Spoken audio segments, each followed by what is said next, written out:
Hope everybody had a wonderful Mother's Day yesterday. This time I will give our opening prayer.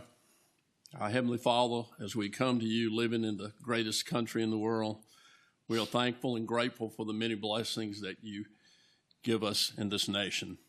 Thank you for the opportunity to lead Mecklenburg County as individuals and together as a board. Grant us open minds so that we will know the needs of all the people of the county and give us the insight to meet those needs. Thank you for the military and all that have served this great nation, past and present. Thank you for our law enforcement personnel and first responders. Protect them as they protect us. As we approach graduation, thank you for the teachers in this county for their hard work educating our children and preparing them for life. Please keep these young people safe as they begin their journey. And merciful God, we come before you in a time of severe drought, asking for your grace to help all that are affected by the lack of rain. Strengthen all of us as we face this hardship. We ask for your mercy to bring relief to help and end this drought. May we live as united people, one nation under God. Let us dedicate our service to making Mecklenburg County a more prosperous place for all citizens, and may our decisions be in accordance with your word. In Jesus' name we pray. Amen. Amen. I'll now call this meeting to order. Please stand for the Pledge of Allegiance. I pledge allegiance to the flag of the United States of America and to the republic which stands, one nation, under God, indivisible, with liberty and justice for all. We'll entertain a motion to approve the agenda. Thank you. All in favor of the motion, say aye. Aye. Motion carries. I'll entertain a motion to approve the minutes of April the 13th, 2026 and April the 23rd, 2026. Mr. Chair, I so move. The motion's been made. All in favor say aye. Aye. The motion carries. Lucky, I think you're up next. Good morning. Morning. So we received an application from Tanya and Hattie Martin for a special exception permit for a second home on their property. It's located at parcel record number 13423. This is located on the southeast side of Route 623 Ray Road. It is in Election District 5, and the Planning Commission recommended approval of this application. Okay. Anyone wishing to speak on behalf of this application, please come forward.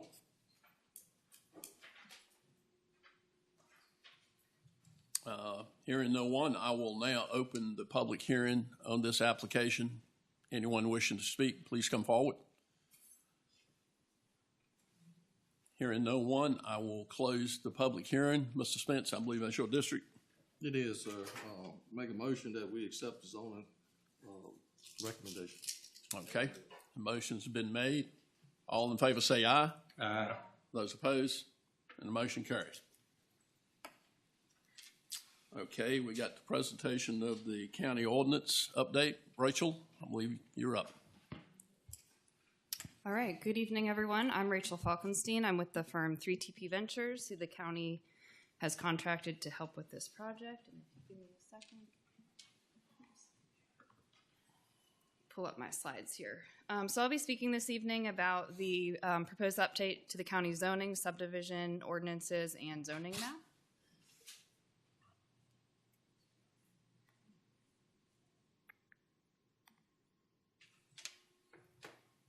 Okay, so it's quite a bit of content that you all are proposed to be updating tonight. So I'm going to just hit some high points of the ordinances and a summary of the changes, and then you all can have your public hearing and discussion. So I'm going to start just briefly reviewing the project scope and kind of why we took on this project. The county first adopted zoning in 1990, and since that time really hasn't done a significant update to your zoning or subdivision ordinances. And since that time, as we know, there's been a significant change in land development practices, as well as just emerging industries and uses that have come to Mecklenburg. So part of this project is really to update the ordinances, modernize them, as well as align them with your recently updated comprehensive plan, and then to align with state code. There have been some significant changes in state code since that time, and we want to make sure your ordinances are reflecting those. So the update process was 3 phases of work. We started about a little over a year ago in April of 2025, where we did quite a bit of just research and discovery, learning about what some of the local issues were. We did a good bit of research of some recent applications, of development applications that have come through, and then we talked to some stakeholders in the county to kind of learn what the issues were. And then we pulled together a first draft of the ordinances to get community feedback on. We had some engagement opportunities there. And we're here now in phase 3 with the final step of the ordinance adoption process, which will be your vote this morning, sorry. So I just want to touch on some of our outreach efforts. We did quite a bit of work to try and get the word out about this project and give people an opportunity. I won't read all of these, but this is just kind of a summary of the events and the outreach we've done in each phase. So here is some of the work we did in phase 1, really that listening and learning and hearing what people thought about the county's ordinances. And then in phase 2, when we had the first draft pulled together, we did another round of outreach, trying to get the word out through local media outlets, through social media, and online. Again, didn't have a high attendance at all of these events, but we did our best to get the word out.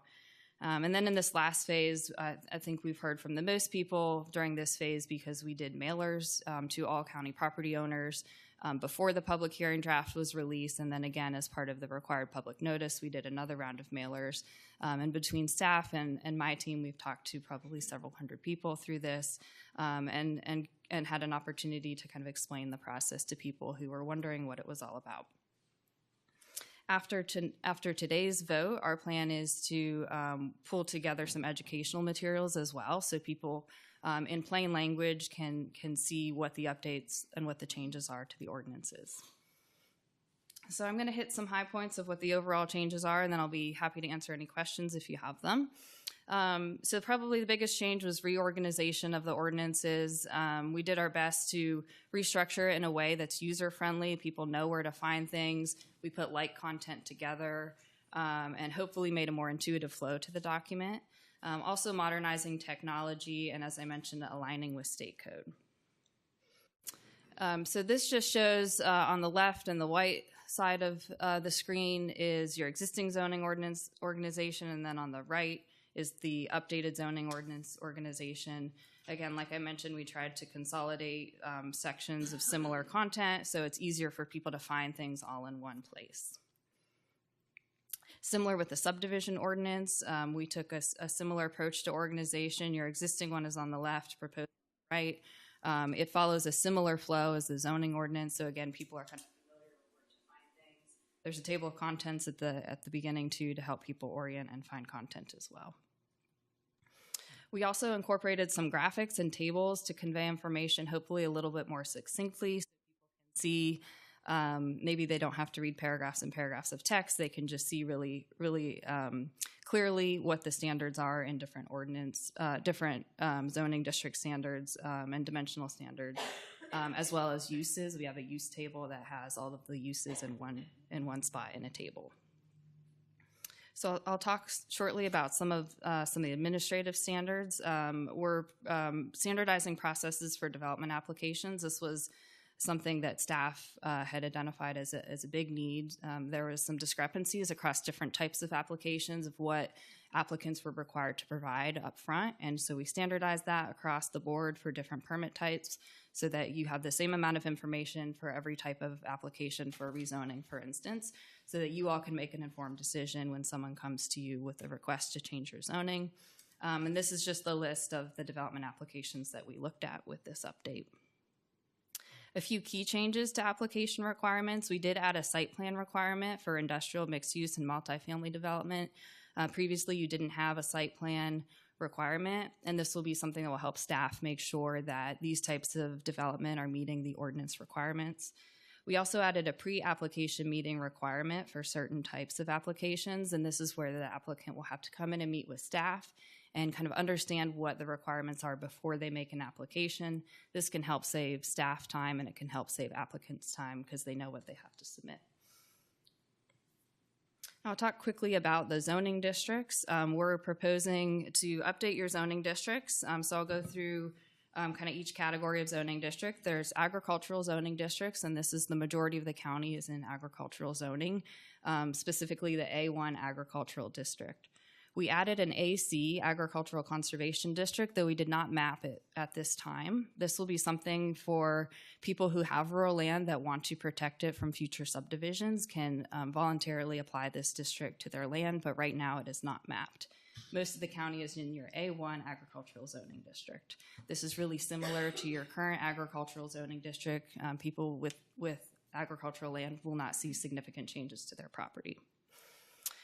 We do propose a change to your residential zoning districts. Right now you have 4 residential zoning districts. We're proposing 3 residential zoning districts because when we looked at your residential zoning, we saw a lot of overlap and didn't see a real reason to have 4 districts. We thought it made sense to consolidate down to 3. Your 3 districts, R1, R2, and R3.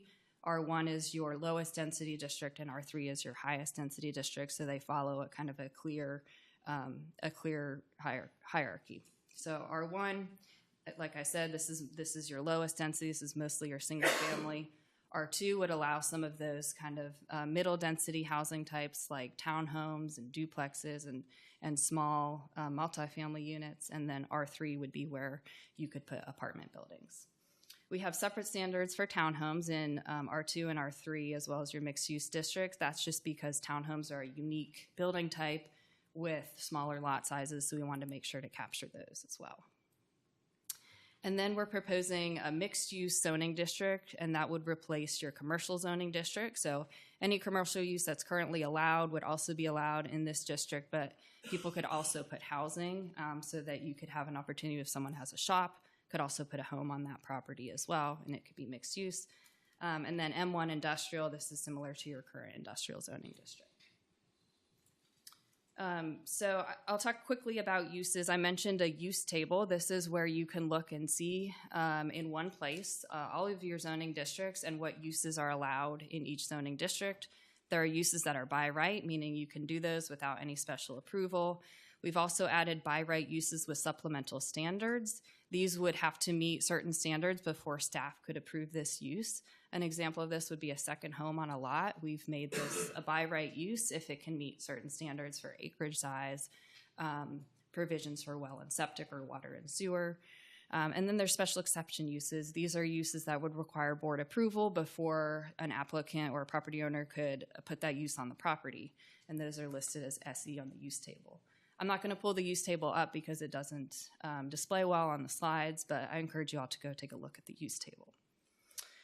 And then lastly, I'm going to talk about the community design standards. This is a new section that you don't have in your current ordinance, but I will say you do have some of these standards sprinkled throughout the ordinance. We've just put them all in the same place so they're easier to find. Really this is, like I said, consolidating those uses, and then we've expanded standards for some uses, really trying to just focus on health and safety and practicality, letting people use their properties in a way that hopefully don't impact their neighbors. Also in this section, we've added a few other topics: landscaping and screening, lighting, sign regulations. You've already had some of these, but we've put them all in one place for people to find them. But the supplemental use standards, here's a list of all of the topics that are covered in there. So if you're putting one of these uses on a property in Mecklenburg County, you'd have to go to this section to see what the standards are. I won't go through these all today just for time's sake, but I do want to quickly talk about solar. So last time I spoke with you, we didn't have some of this content in the draft, so I want to just make sure I cover it. You may be aware that the General Assembly has passed some new legislation regarding solar, and because of that, we've made some changes to what would be allowed in Mecklenburg County. So right now you have a cap on acreage and kilowatt hours for solar, and you have a countywide acreage cap. But due to the General Assembly changes, we've had to remove those caps from your ordinance. So this language here on the second bullet from the bottom is what the General Assembly language says for solar. And they also require certain setbacks that the locality must meet. So here's the updated standard for solar that is in this draft ordinance. So now you do have a utility scale solar that's allowed in Mecklenburg County, again, per the state code. It's allowed by special exception permit, though, so it does require board approval before it can be established. We also have shared and accessory solar. Accessory solar would be like your rooftop solar, so that would be allowed in any zoning district. And then shared solar has a specific definition, again, in state code where it would allow a homeowner to buy into a portion of that solar generation, and that would be allowed by special exception in some of your districts, but not all. One other point to mention, battery energy storage systems, the state is requiring that localities allow this as an accessory use on existing solar facilities. So we've added that in as well. I'll quickly touch on landscaping and screening. This was not something you had in your ordinance before, and we think it's important, especially with some uses that are industrial and maybe unsightly in a rural community, to screen these from adjacent agricultural and residential areas. So we've added requirements for these uses to be screened and what the screening requirement for each type of use is. Today, you're also updating your zoning map to apply those new zoning districts that I mentioned. It's an online map. If you haven't taken a look at it, I would encourage you to do so. It's interactive. You can search for certain properties and you can zoom in and out and see how the proposed zoning districts are applied. We're also, with this ordinance update, changing how you do fees in Mecklenburg County. So previously, fees were all listed for each application type within the zoning ordinance. We're proposing that you pull those out into a separate fee schedule and just refer to them in the zoning ordinance. This will allow you to update that fee schedule more periodically. You would still have to do a public hearing to update fees, but you could do so with your annual budget, for instance. A lot of localities do it that way. For the most part, the fees are not changed in a significant way with the fee schedule that we're proposing. But I will mention that for a basic zoning permit, the fee has been reduced, going back to what the fees were before 2019. And like I said, future updates can be by board resolution. If you find that a fee needs to be changed in the future, you all can do so without having to go and change your zoning ordinance. We advertised this draft ordinance back in April when we did the legal notification requirements, but since that time we've heard from some folks and have proposed some changes to that draft. So if you all are inclined to make some changes, we would recommend you do so with your motion this evening. And I'm going to go through those pretty quickly. And Alex, did you provide a list of the changes to them? No. Okay, so I'm going to go through this list, and then as part of your motion, if you're inclined, you could incorporate these tonight or this morning. Sorry. So there's 4 zoning map changes that we heard from owners of the properties who saw this after it was advertised and have requested a change to their properties. So those are listed here. And then we have some changes to the zoning ordinance draft. So a couple of things I'll list off are related to special events. So we've required a change, actually reduced the requirement for application period from 60 days to 30 days. I have a few more special event changes on the next slide. We've added some exemptions for a requirement for a new zoning connection have water and sewer on the property. We've exempted boathouses and docks and alternative power supplies from that requirement. We've added some provisions to the site plan requirements so that the building official is involved in the decision whether or not fire hydrants be required with the site plan.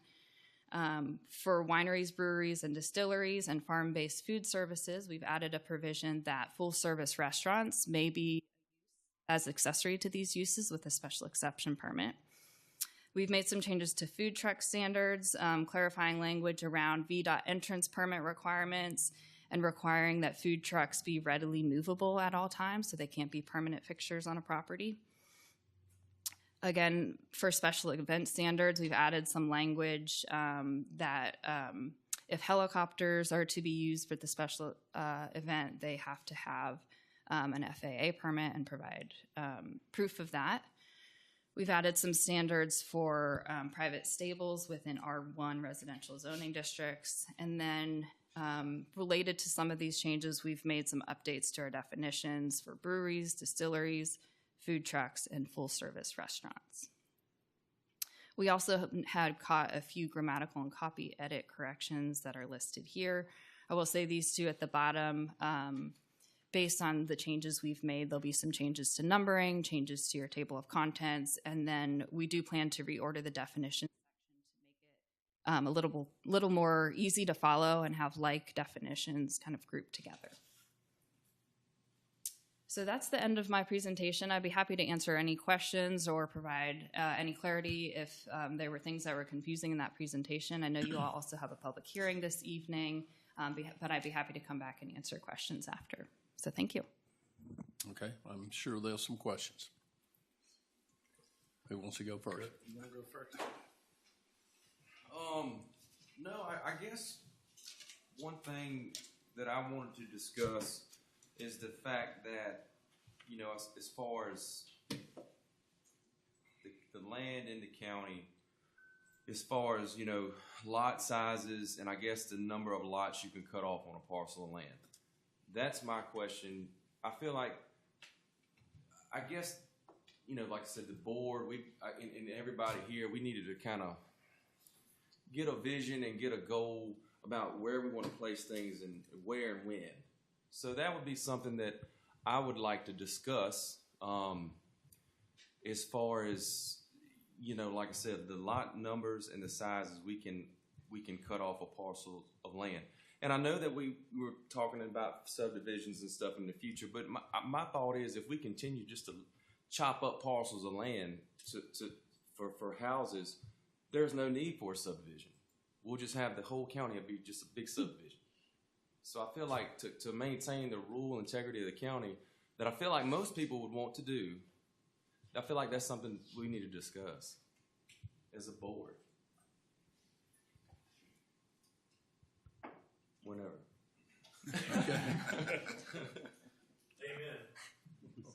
How can we address that, Rachel? Well, I will say right now, most of the county, like I said, is agricultural zoning, which is A1, and the minimum lot size in A1 zoning is 1 acre, and the minimum lot width is 125 feet. So as long as a property owner could meet those dimensional requirements and also have provisions for well and septic on the site, access requirements, they could, in theory, chop up their land into 1 acre lots if they could meet the other requirements. So it's certainly something that I can understand the concern if you don't want the whole county to turn into kind of a suburban type of space.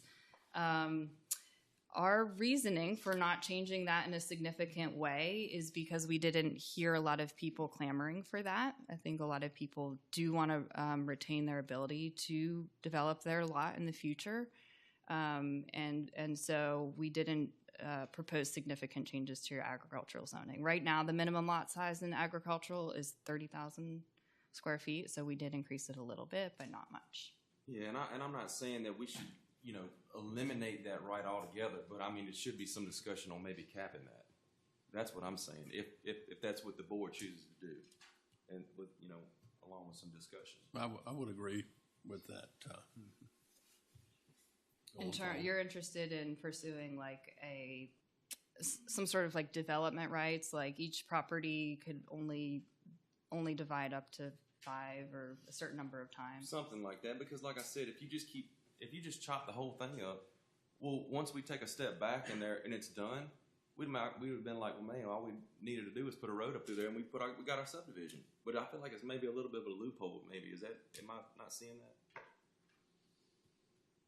I wouldn't even say it's a loophole. I would just say if you can meet the standards, you can do it. Right.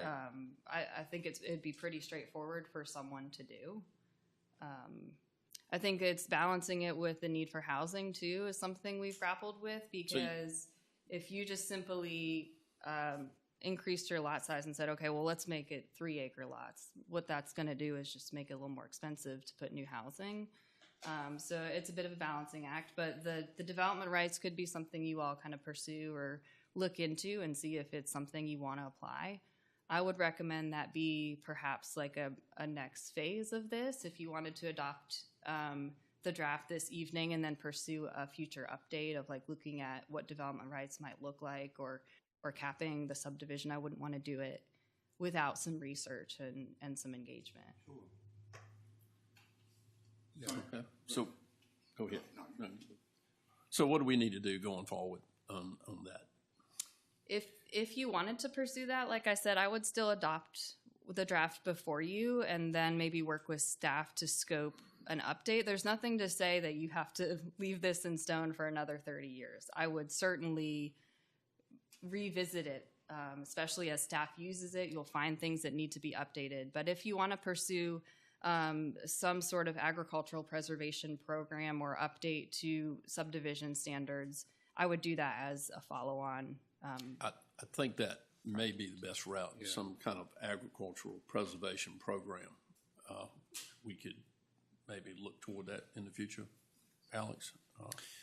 Yeah, I think that'd be something to investigate further. I mean, we've certainly over the last 2 years, I guess, heard a range of different programmatic options be presented, both at the agricultural advisory committee meetings and through just general better understanding of zoning and other options. So certainly it's something that is a project that we could develop. The other thing I think is important is we'd be able to cabin this down to a subfield of our overall lots in the county.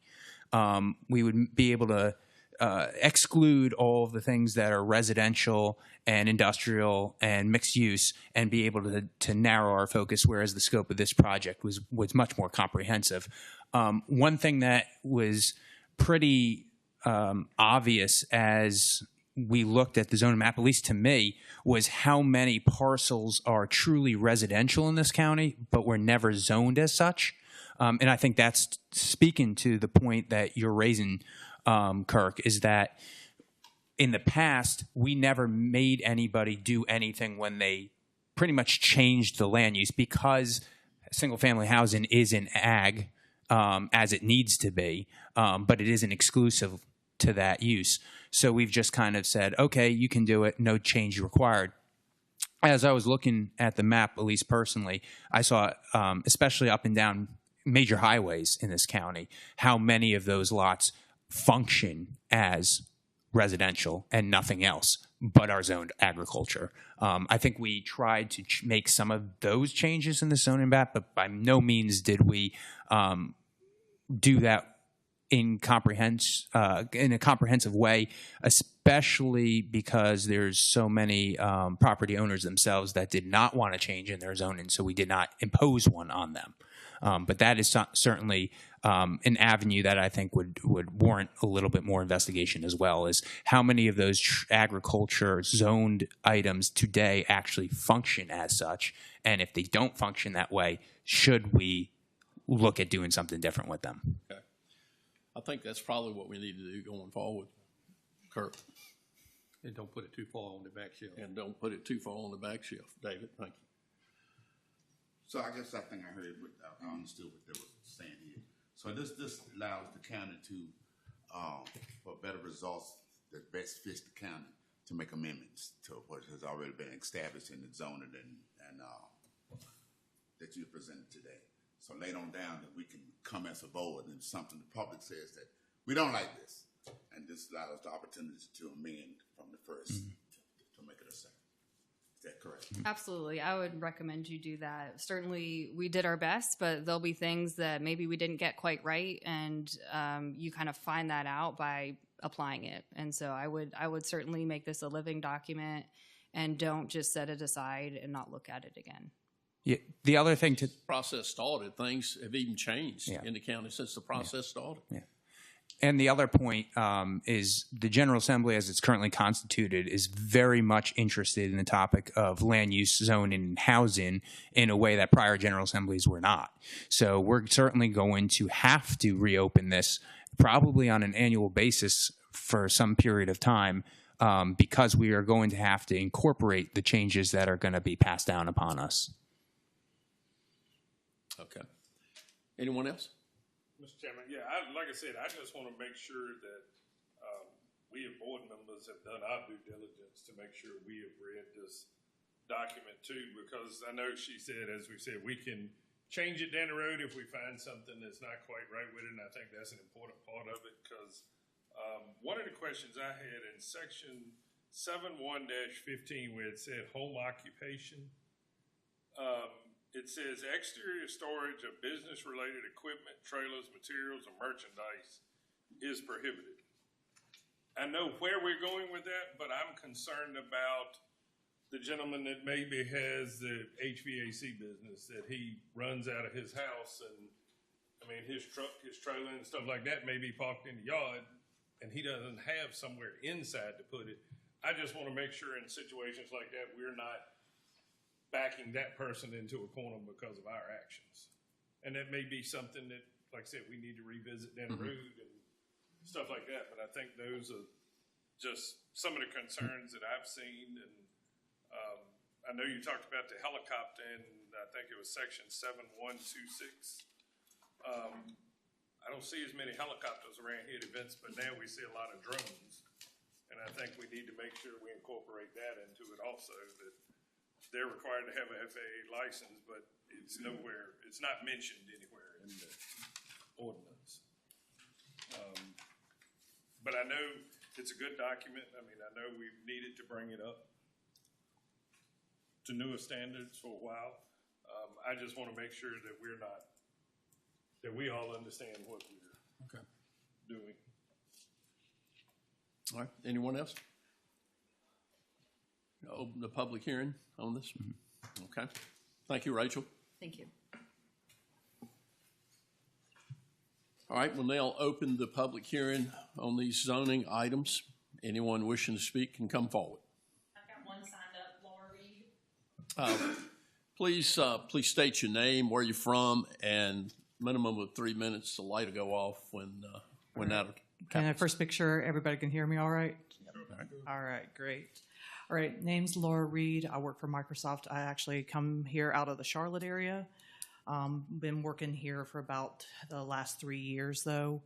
And I'm just here kind of representing Microsoft to just say we are in support of having a responsible zoning ordinance, and we really commend the efforts that everyone has made to take a very logical approach and try to balance out the needs of both residences and businesses in this ordinance. And furthermore, just really appreciate that there has been a lot of opportunity to review these multiple drafts. There has been an opportunity to have various viewpoints discussed. And that's basically all I'm just here to say. So, thank you. Thank you. All right. Anyone else? I didn't sign up, but You can come forward. Just state your name and where you're from. okay. 3 minutes? Yes, That's sir. going to be tough. I'll tell you that. My name is Steve Worthy. I live in Clarksville. I retired 4 years ago and moved to Clarksville because of the growth in Central Florida. What I saw today, I didn't plan on talking to y'all about, but I would warn you to be very cautious. I lived in a town about the size of Clarksville. I grew up there. There are 85,000 homes being built in my local town right this minute because of what I saw today. Your setbacks are 10 feet on some of the houses. That's not enough. Be real cautious moving forward. Your concerns are very valuable, very valuable. So be cautious with that. Once you accept the state's guidelines, it gets harder to amend and take care of. So be warning about that. On your solar initiative, the cap that you have, very smart. Solar is overhyped. I work for an electrical company. It is not what they promote it to be. Your caps are fantastic. I would not adopt what the state wants you to adopt. It's very, very serious about that growth. And it is also not cost effective. Solar is not a reliable source for base load. And that battery storage part of it is not environmentally friendly. I don't care who tells you that it is. So I apologize for not being better prepared, but I really just wanted to come and listen. And I've been meaning to do that for a long time. I'll be back next month. But seriously, look at your zoning situation, and I caution you tremendously to follow the state guidelines. Could be very, very detrimental in the future of your county and our county. But thank you for your time, and I hope to be more involved in the future because it looks like you guys are moving forward in a very dangerous down the road kind of thing. Okay? All right, thank you. Anyone else?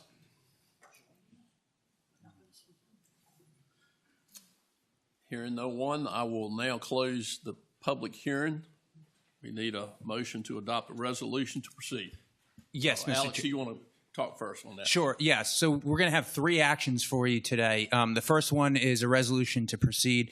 This is not typically something we do, but because we had the series of amendments be proposed after the ordinance was published, we decided in conversation with Russell that it would be best to have a separate standalone action that would say we are incorporating those amendments into the text. We also had a situation where there was a couple current code of ordinance provisions that are going into the zoning ordinance, but we didn't specifically call those out in the ad that was produced. So we're going to have to come back in June and repeal those sections. So this resolution is stating your intent to repeal those sections, and then we're going to proceed with the advertising for just those. Those sections are things that are moving into the zoning ordinance. So, for example, the authorization of the creation of the planning commission. For example, the special events. Those things do need to come out. We just didn't quite put the right language into the ad previously, so we'll come back and do that again. So that's the first action. Then we're going to have an action, separate standalone actions to actually adopt all of these items, and there's 4 different items that are being adopted: the zoning ordinance, the subdivision ordinance, the zoning map, and the fee schedule, and then a separate standalone ordinance to repeal the existing ones. I do want to note that these entire ordinance, all components thereof, will go into effect on July 1st. They will not be effective immediately upon the action that you take this morning. Okay. Anyone would like to make a motion based on? Can I ask one thing? Sure, Mr. sure. Chairman? Take us down the road real quick if we want to make amendments with that process, if you don't mind, just real quick so we're clear. If we do pass it and then we'd like to make some amendments to it, what does that process look like? So that process would look like there's 2 different ways to do that. The first way would be to adopt initiating resolution that tells the Planning Commission and or staff that you would like to see certain specific changes, and then they would take that direction. So that's a top-down approach. The bottom-up approach is that the Planning and Zoning staff brings amendments to the Planning Commission, and then the Planning Commission recommends them to you. They all yield a similar outcome. It's just who initiates it at the beginning. Once those steps, either way, it's done, it would go through our normal ordinance adoption process, which would include the public hearing in front of the Planning Commission, a public hearing in front of this body, notice in the paper. But the staff work involved in the length of time that would be incorporated in that would depend on what specifically is being investigated, requested, or needs to be done. I would say if it's a very simple text amendment, that you're probably looking at something that could be done within 2 or 3 months. If it's a very substantive, comprehensive revision, you might see certain procedures similar to what this ordinance went through in terms of additional public engagement opportunities. My question is, would it be better to really dive deep into it now, since we've seen the final presentation, and would it be easier to make some said amendments before it's passed? Again, that would depend on specifically what you're looking for, but I would advise you that there are some reasons to not do that, and to adopt the ordinance as it is currently drafted and then go back and looking at it. Again, because we have a number of applications probably forthcoming that you're going to want new standards for. And more importantly, there's a few procedures that the laws of that have been passed by the General Assembly that are coming online into the new year. You will want the standards in place beforehand because they're going to be running off the whatever is in place on July 1st, 2026. And we need to, so then we would have something in place by that date. So my question is, if we passed it today, they would take effect July. Correct. So there's no way if we wanted to make amendments where we could pass it next month, if we wanted to, and we would still meet the July, they would go into effect in July? If there are certain ones that don't require significant staff work and or public commentary, then that would certainly be possible. It would certainly be helpful if you would provide us some direction on that front. I mean, no direction, just trying to figure out the process, to see what the options are as far as. I mean, we can do that.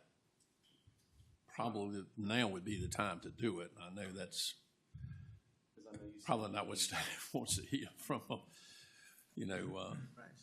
Yeah, I know we want to try to get it done, and I'm kind of with Kirk on that. Is there a way that we could postpone the vote until next month to allow any more input that we would like to make as a board or anything else to clarify some of these questions? Is that messing up your time?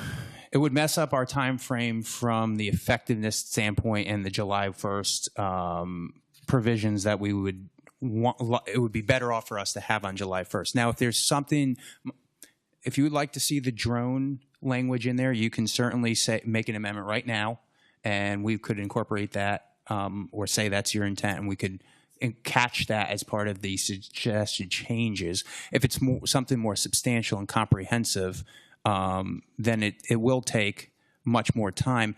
But I would like to, point out that we have had, as Rachel's earliest slides suggested, we have had a number of conversations, engagement opportunities, dialogue. That's not to say we've had all of them or are forever silenced on the matter. But I would think it's particularly unlikely that adding another couple weeks, because again, we have advertising requirements that we would then run into, and our advertisement would have to go out as soon as next week. So I don't know that additional, let's say 7 days would dramatically alter where we're currently at right now. So could we adopt this today and say what Mr. Grant was talking about? We say 90 days or something, unless we want to make sure we get it right. And we may not, I think it's dangerous to rush it too a little bit. Let's make sure that whether it's 90 or 100 days or whatever, that we study this thing and get it right, what he's talking about. Would that be a possibility? We go ahead with what we're talking about today. Oh, yes, that's certainly, yes, that's certainly possible. To do what he's talking about. That's certainly possible. And the other question, and the gentleman brought it up about the state regulations and stuff that are getting down on us on zoning maybe and solar too. What's the process of that? If the state hands it down, is that a legal battle to fight that for Mecklenburg County to not adopt what the state? We have no recourse. Huh? We have no recourse on that. Now, on that matter, let me be clear. What the Commonwealth of Virginia has said is that you all have to make a decision on every single solar project that would come forward. It does not say you have to approve every single solar project that comes forward. However, there has to be a determination made by this body. Our previous position, whereby there was no procedure for the solar project to be applied for and considered, is no longer permissible. What's the application fee for solar? What's it going to? Well, it was the special. $5 million. That would not be a reasonable.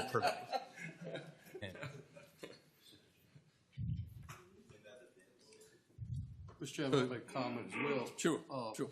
So I heard the comments and whatnot, and I agree with some of the comments that are being made, and again, like some board members are saying, you know, we're speaking on behalf of the citizens, so we just want to make sure that as we go forward, that we're making good judgment on what we're you know, considering. So Mr. Tanner made a good point. You know, he used the example with the trailers. You know, he used the example with the land. You know, we already are telling our residents what they can do and not do with the property that they own. And I understand that we have to do that, or that's needed to some extent. But using the trailers and vehicles, for example, you take someone who has a lawn care business. If they're operating from home, like he said, it could be a you know, HVAC business, whatever it is. But these folks are trying to operate from home to reduce their costs and whatnot, and they've got this equipment. If they only have a certain amount of acreage, then their backyard is pretty much the only place they have to put this equipment. And so, you know, there's even language in there about what people can or cannot park in their front yard. So I want to speak to that. We've got a lot of lake property in this county.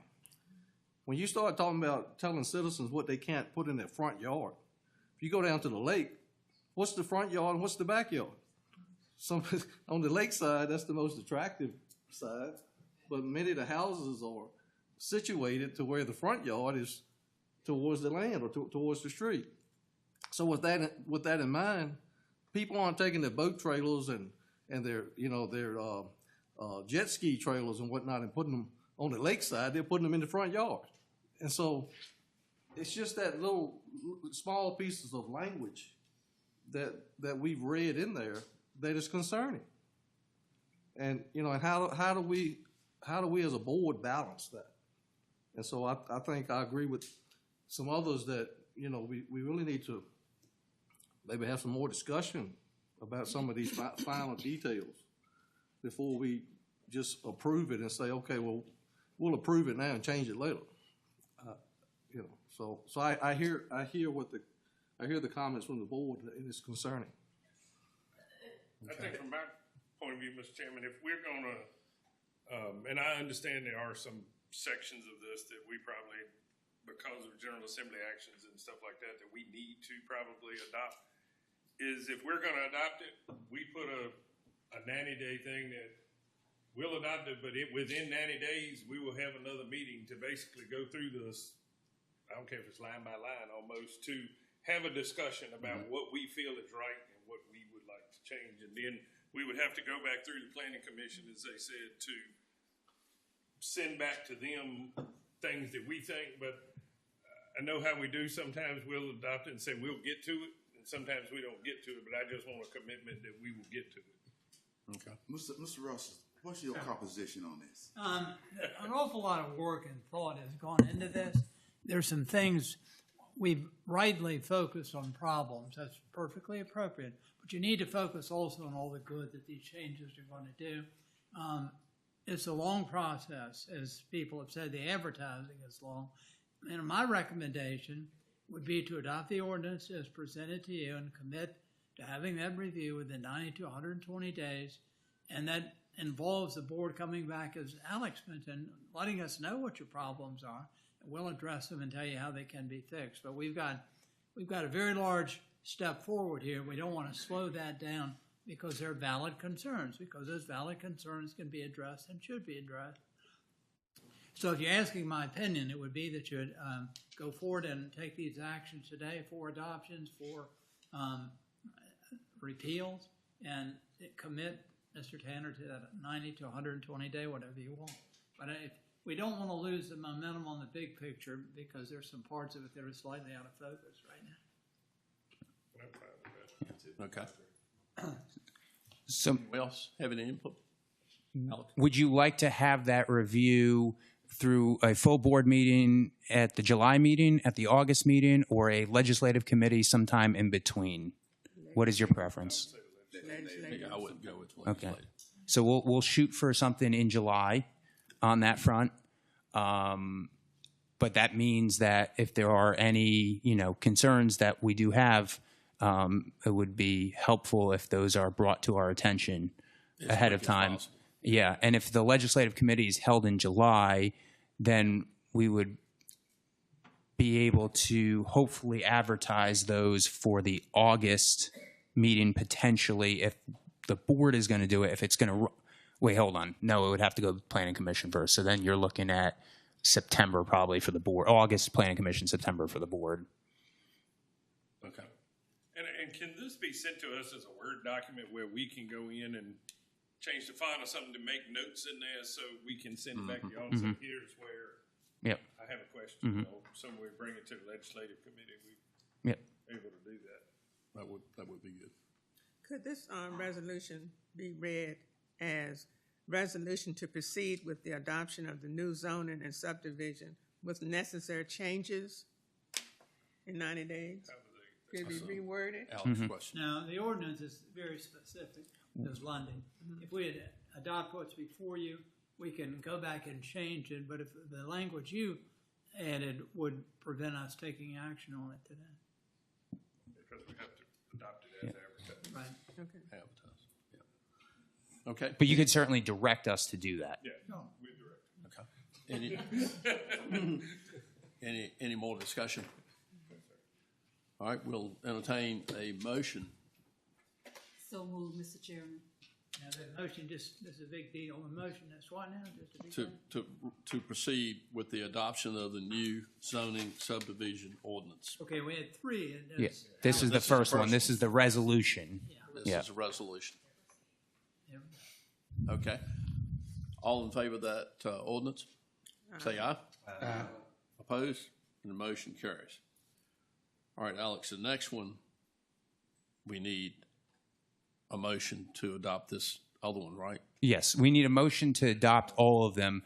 The motion that would be adopting All separate. all separate. Yes. To adopt the items, am I correct, in this zoning So ordinance? all the items inside are all the if the components that you're meaning are the zoning ordinance, the subdivision ordinance, the map, and the fee schedule, those can all be consolidated into one action to adopt the ordinance to adopt those four things and a separate ordinance to repeal those four things. But there needs to be an action to adopt and an action to repeal. Adopt the four items, and then we need a motion to repeal the four old items. Okay. Okay, someone like to make that first? Russell, you have some input? No, I was going to say I've decided against it. Go ahead. Oh, all right, we'll ask for a motion to adopt the four items in that. It would be to adopt the ordinance, Number 2. which implements four different elements, as Alex said. Adopt the zoning ordinance, adopt the subdivision ordinance, adopt the zoning map, and adopt the fee schedule. schedule. Yes, sir. Okay. Mr. Chair, I so move. Okay, motion's been made. All in favor say aye. Aye. Opposed? And Motion carries. I'm sorry, it's a little bit late, but as Alex reminded us, it's all effective July 1, 2026, not immediately. Okay.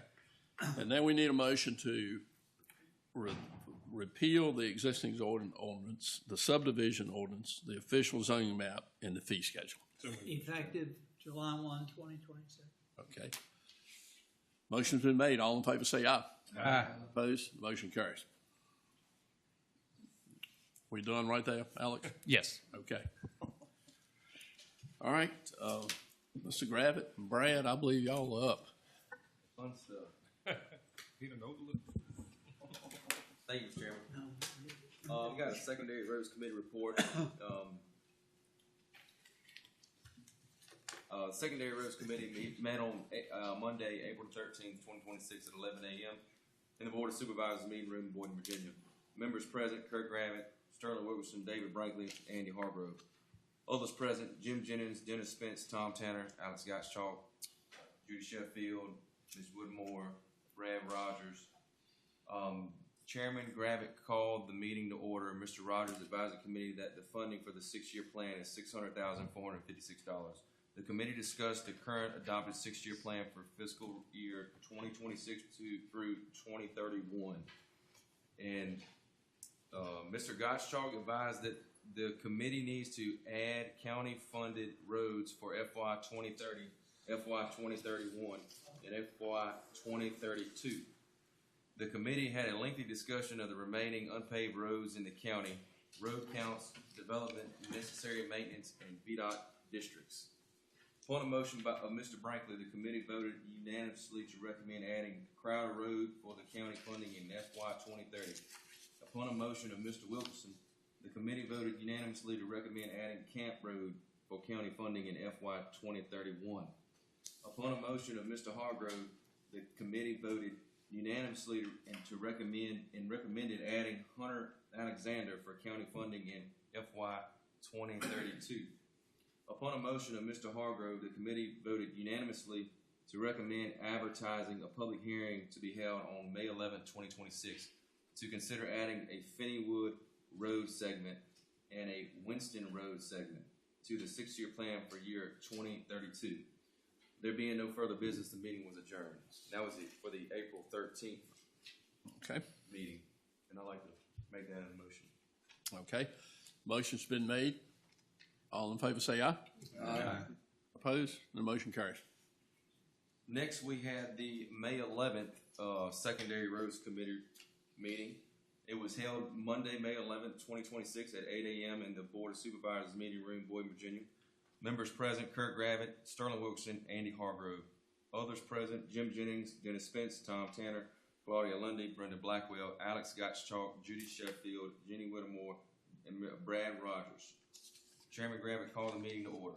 Mr. Gottschalk advised that it was recommended for the committee to advertise adding Crowder Road for the county funding in FY 2030, adding Camp Road for the county funding in FY 2031, adding Hunter Alexander for county funding in FY 2032, adding a segment of Finneywood Road and a segment of Winston Road for state funding in FY 2032. Mr. Gottschalk next stated that the only change since the last meeting was the Greenwood revenue sharing application, and that was it was approved, and the state had agreed to advance the project to FY 28. The public hearing was open. There was no public input. The public hearing was closed. Upon a motion of Mr. Wilkerson, the committee voted unanimously to recommend the secondary 6-year plan to the board as advertised. There being no further business, the meeting is adjourned. I'd like to put that in. Okay. We got to go to public hearing first. Oh, excuse me. Yep.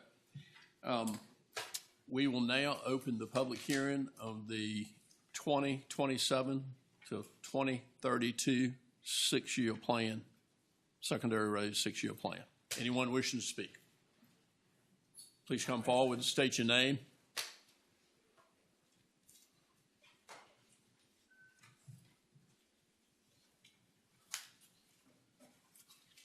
I signed up to speak about unpaved roads, yeah. So I live, my name is Jim Alicio. I live at 270 Averett Church Road. That's State Road 735. VDOT knows it quite well because every rainstorm they have to bring in heavy equipment to regrade it. I didn't hear my name, I didn't hear 735 mentioned in your paving, future paving. I bought the property 15 years ago. I'm a taxpayer. I noticed that there's a 41% tax increase proposal. And I'll just say that 735 Averett Church Road is paved for 2.5 miles from Averett Church down to Winston Road, which I heard mentioned. Then from Winston Road to the state line is 1 more mile. Unpaved, pretty dusty now. If you come visit me, you'll have to get your car washed. So I live about 400 yards from North Carolina state line. I welcome anybody to visit us. I would like you to pass an ordinance. It's really simple. This spring, I noticed that the upper part of 735 got resurfaced a few places. I believe you should stop all resurfacing until every resident has pavement. I feel like a second-class citizen. I go up the road, I see all these patches, but yet I'm in a dirt part. It's 1 mile, unpaved road. It's a major north-south link from Averett Church Road down to Nelson Church. If there's ever a blockage on 49, my road would be utilized as an access. It goes down to Propus Wilkinson on North Carolina. So I'd say two things. One, stop the repaving until everybody gets pavement on their tax property. Or two, exempt us from this tax increase until we get pavement. It's real simple. And that's what I recommend. And let's see what else I have here.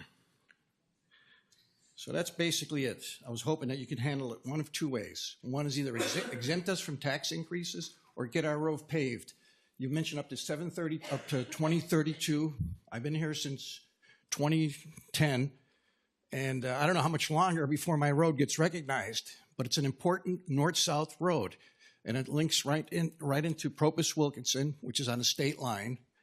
And I don't think of Granville County, North Carolina, as ahead of us, but I'll tell you, if you're in our area, it's real simple that if one road is paved, it's North Carolina. If it's dirt, it's Virginia. When are we going to get out of the dirt?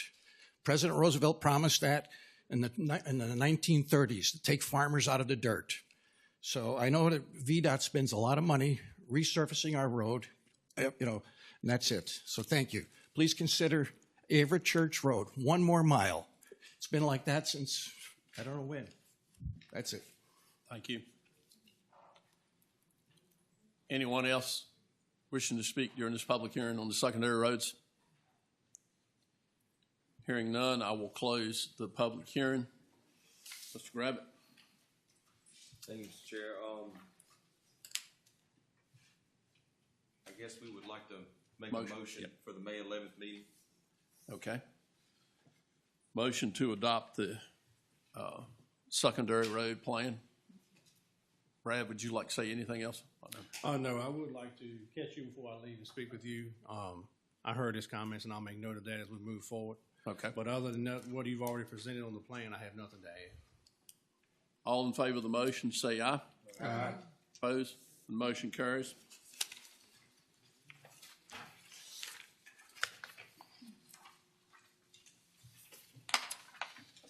All right. Public hearing on proposed lease of county-owned property. Mr. Slayton. Mr. Chair, you have Brad's regular report. Oh, okay. Brad, I'm sorry. Well, you do want that. I just see it's written small at the top. Monthly report. I understand. It is Monday.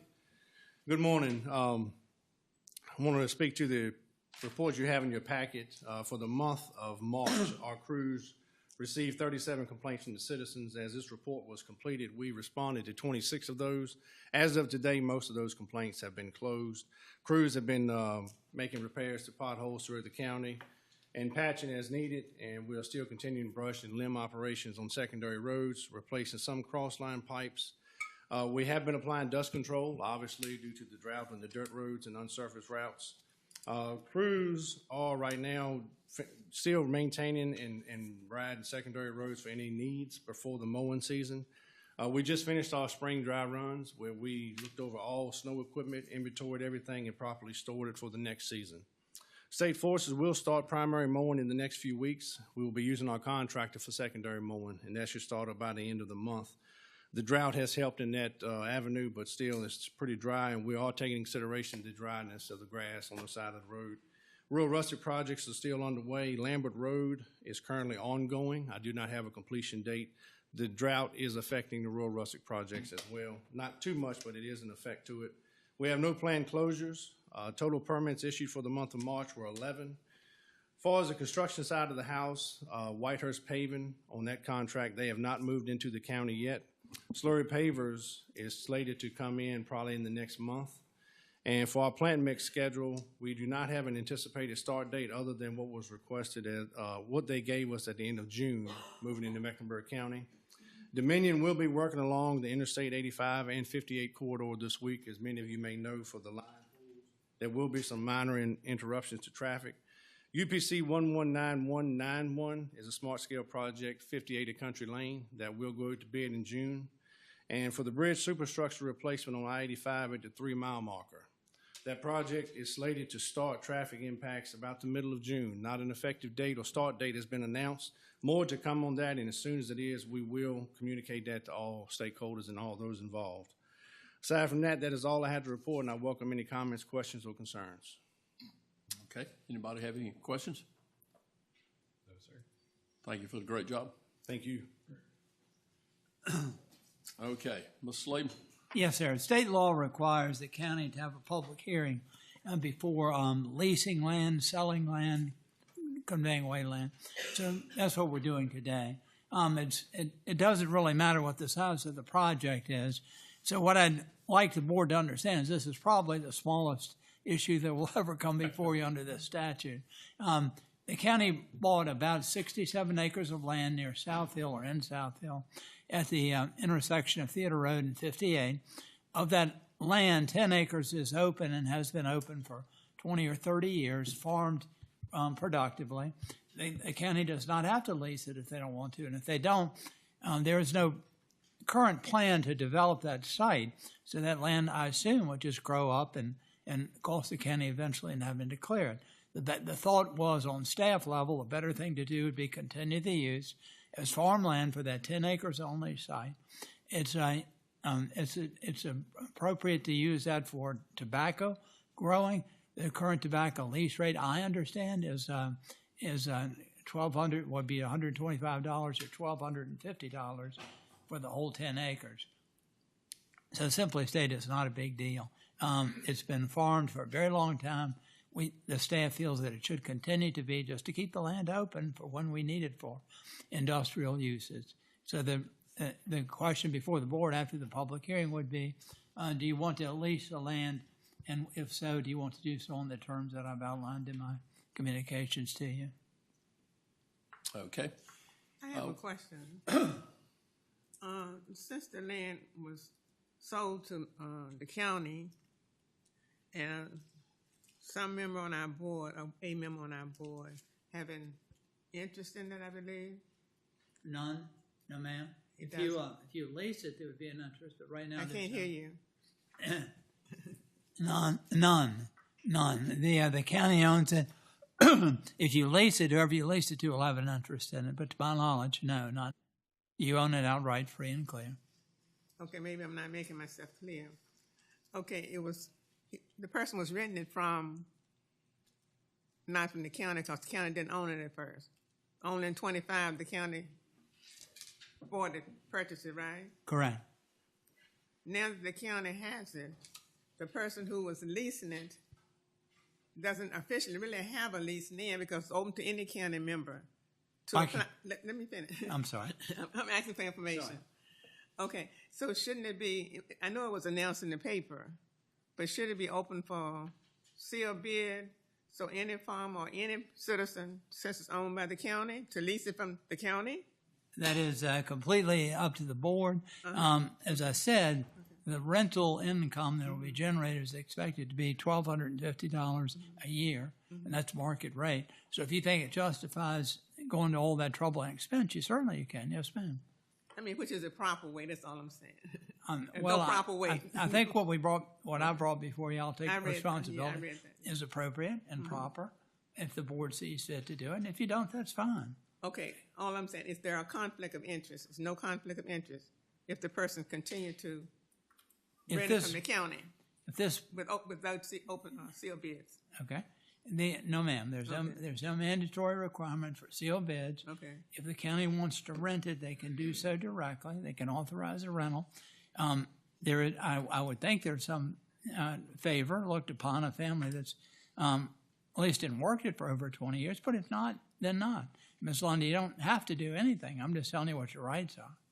I just want to know the proper procedure. Okay. I certainly hope that what I brought before is a proper procedure, but if you have another one, that's fine. And there's not only one proper the question. Okay, because I want to know. Okay. Yeah. Okay. We'll open the public hearing on this matter. Anyone wishing to speak? Hearing no one, we'll close the public hearing. I'll entertain a motion to adopt this resolution. Mr. Chairman, I'd like to make the motion to adopt a resolution authorizing the county administrator to sign the lease of the county-owned property. All in favor of the motion say aye. Aye. Motion carries.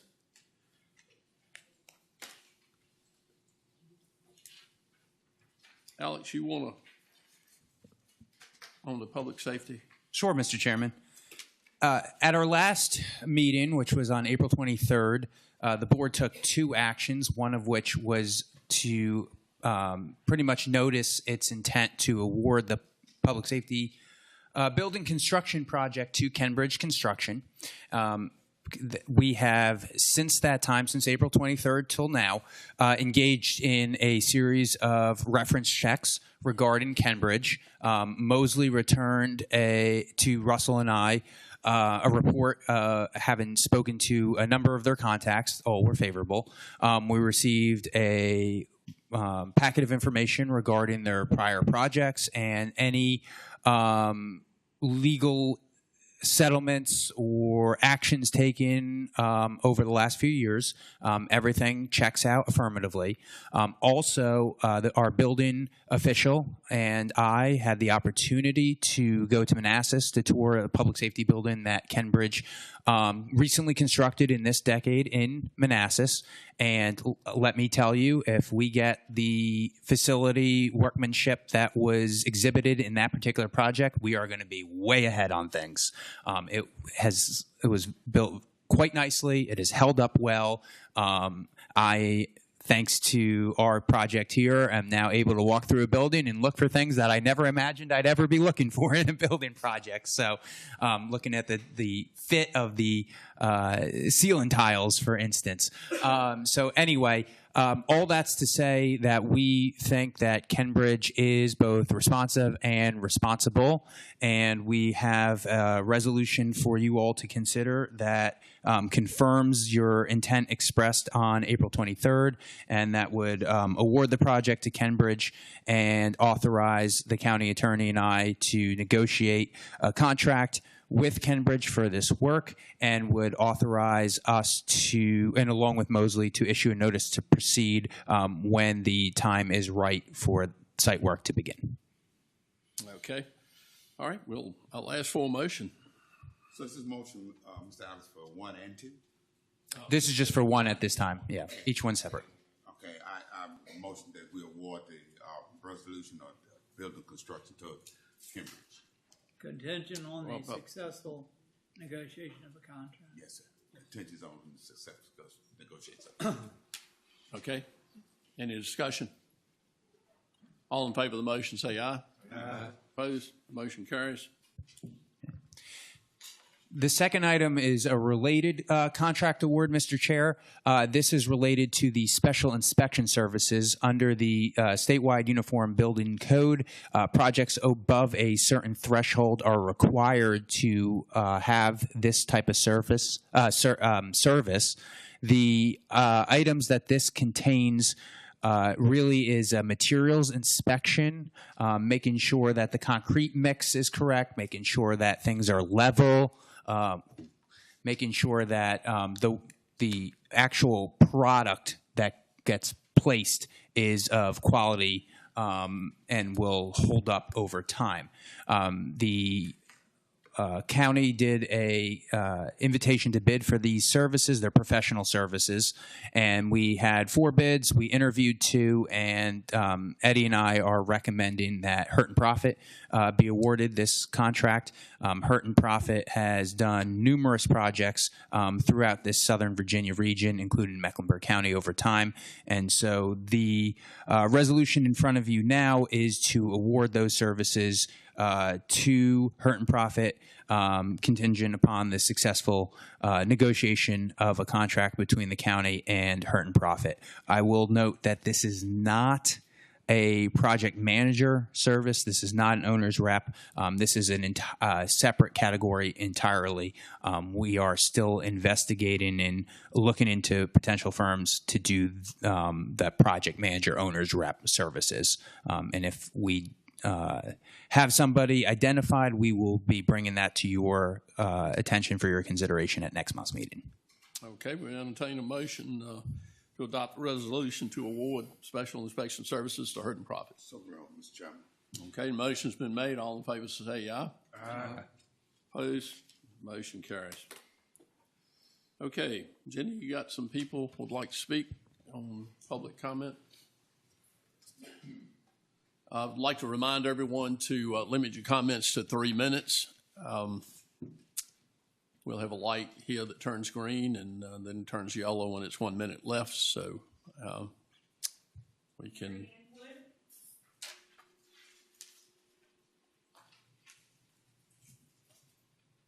Good morning.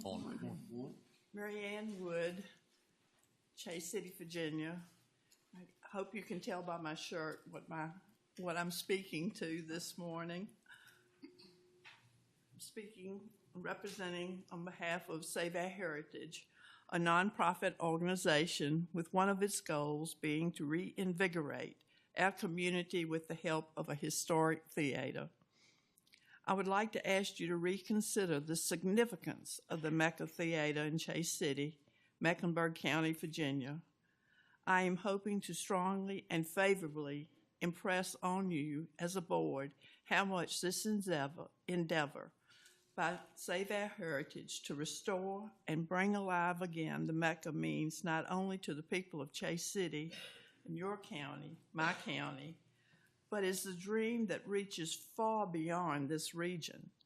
I am thinking and again hoping that each of you as individuals and collectively as Mecklenburg County's Board of Supervisors would feel like it was your privilege and honor to be a part of contributing toward this dream of so many of your constituents.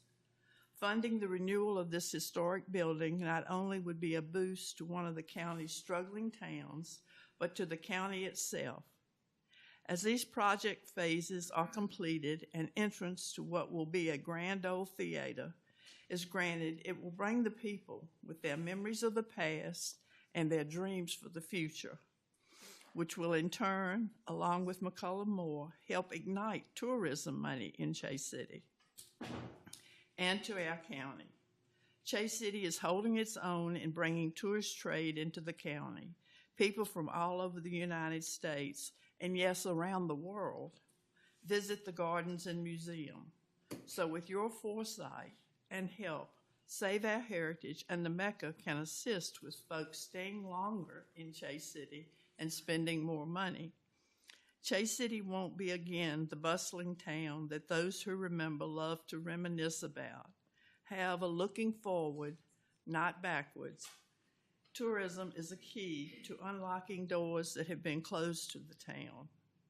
As county supervisors, your task is to better and improve our living space and to contribute toward projects that can and will do that if given the chance. Please review the facts again and give Save Our Heritage funds to move their course of action forward. The funds are there, and Save Our Heritage is respectfully asking for the monetary help that you can approve and provide. Surely you want to claim the fame for being a force that made this happen. Your star at the Mecca entrance is waiting. Thank you for listening to my plea. I can only hope you listened with your mind and your heart. Please don't ignore all the times that you heard hope in this short narrative. Don't dampen the hope. Please, please refuel it. Thank you. Thank you. Beverly Wood.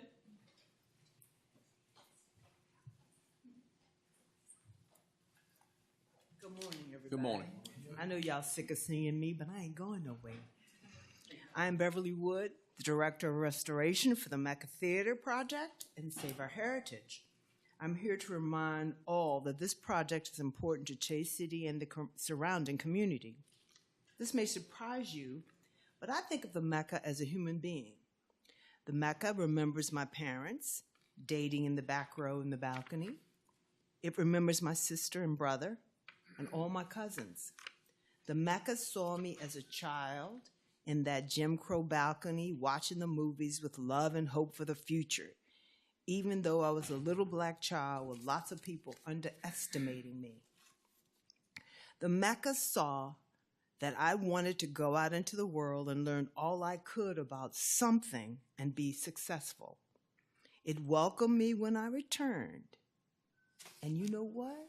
It said to me, I have faith in you, and now you have to help me return to the community.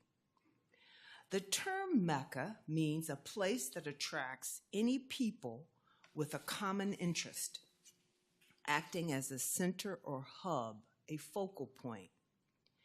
When we finish the last stage of the renovation, just imagine that. We can watch movies together, hear great music, have meetings, conversations with people who want to help us. I am already smelling the popcorn popping. I can see folks from every age group attending the Mecca. Beverly, you need to do this, is what the Mecca asked me. The goal is for the completion of phase 1 to give us the means to attract the remaining money to complete this project. Along the way, many groups have said, we can't get you started, but we can help you finish the project. This is why we are anxious to get the marquee completed. To be able to light up the street and provide a beacon to all of us is so important. I'm going to complete this project no matter what, in spite of the fact that my recent bid estimate on the marquee was $90,000. I know you thought 50 was a lot, but I just got one for $90,000. Yes, it's hard to find grants and funding, and even if you do, consistently change this. It is hard to manage projects like this in a climate of change, serving prices, tariffs, and all of that, but we will do it. I'd just like to take the opportunity to thank you for the money you gave me last year, and by the way, it was not $220,000, it was $170,000. We made up the difference to the $250,000 so that we were able to take that $1,750,000 grant and had $1 million for the phase 1. I'd just like to thank many people who have helped us on this project. Sam Bugg, rest his soul, Tom Rutledge, Donna Dean, the Virginia Film Commission, and of course, the Virginia Department of Historic Resources. If you can help me finish this project, then do so. Ms. Wood, I'm gonna have to stop you now. The 3 minutes up. Okay. Sweetheart, I'm done. All right. Thank you. Thank you. The Mecca is waiting was the last line. Anyone else wishing to speak in public comment? Larry Gruben, am I saying that right? Gruben. So it's a mistake for me to speak after somebody so eloquent. Good morning. My name is Larry Gruber. I'm from Nelson, and I just want to voice my concern regard to a substantial tax increase for the proposed assessment for 26-27 tax year. My personal one has gone up 30%, 35%. Seems like a very substantial tax increase across 1 year. He's already left. The gentleman who was speaking about the road also mentioned a significant tax assessment increase. I want to make sure the board is aware of it and express my concern with it. Thank you. Thank you. Anyone else?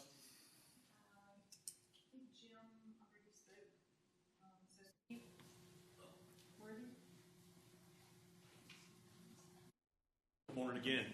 Morning. I came unprepared, of course, but I want to thank each and every one of you. What you do for the county is very important, and you really got a tough task. In today's environment, it's just unbelievable, the task that you're looking at on a daily basis. I apologize for not being part of the discussion in the past, but I hope to help in the discussions in the future. I want to comment just real briefly about the Second Amendment. The Second Amendment is under attack by the state legislature. They're not following the United States Constitution in any way, shape, or form.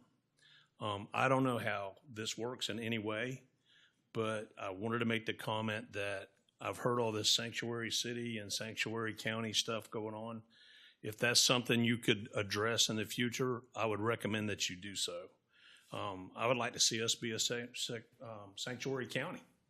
When it comes, we are? Well, great. That's fantastic. That's good news. As far as your solar initiatives and this growth thing, be very cautious. What's going on in Florida, where I retired from, is just unbelievable. And I saw your setbacks at 10 feet. One day it'll be 7.5. and it'll be 4 or 5 houses per acre. And I get it. If I had 5,000 acres, I would love to sell those and cut them up and make all the money you're talking about making. But it will change your community. Change is inevitable. You have no way around that. Just be as smart about it and as aggressive as you can be.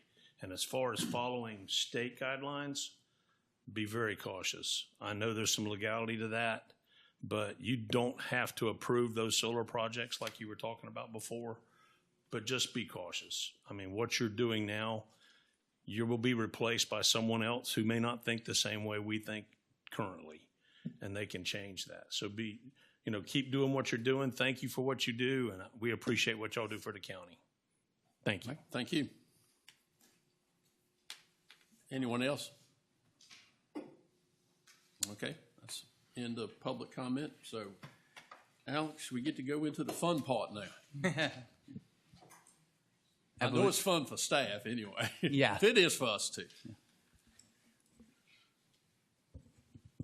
Board Budget and Finance Committee met on Tuesday, April 28, 2026 at 5:30 p.m. in the Board of Supervisors meeting room. Members present was myself, Andy Hargrove, Chair, David Brinkley, Tom Tanner, Sterling Wilkerson, and Brenda Blackman. Also present was Jim Jennings, Claudia Lundy, Craig Gravitt, Alex Gottschalk, County Administrator, Judy Sheffield, Assistant County Administrator, Brent Evans, MCSO Major, Marsha Siemens, Treasurer, Lisa Wagstaff, Commissioner of Revenue, Justin Birch, EMS Director, Jenny Whitmore, Clerk. The Chairman called the meeting to order. Mr. Gottschalk presented a FY 26-27 Budget Committee report reviewing the following amendments. Then we went through a summary of changes from recommended fiscal year 26 and 27. And so we went to some extent of receiving and denying some late incoming. But upon the motion, Mr. Tanner of the committee voted 4-1 to approve the amendments presented minus the MECA request. Supervisors Hargrove, Brinkley, Tanner, and Wilkerson voted yea. Blackwood voted no. Upon the motion, Mr. Wilkerson, the committee voted unanimously to recommend the FY 26-27 budget to the board for adoption as modified. Mr. Gottschalk reviewed some amendments for the 25-26 budget. Upon the motion, Mr. Tanner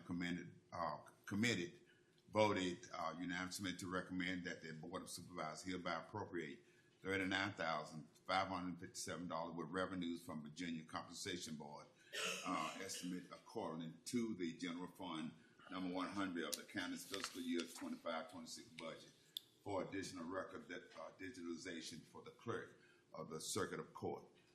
This is read. Before we adopt this, I would like to ask Mr. Gottschalk, is there anything that we can do possibly? I would like to ask a question, if I could, if it's permissible. Mm-hmm.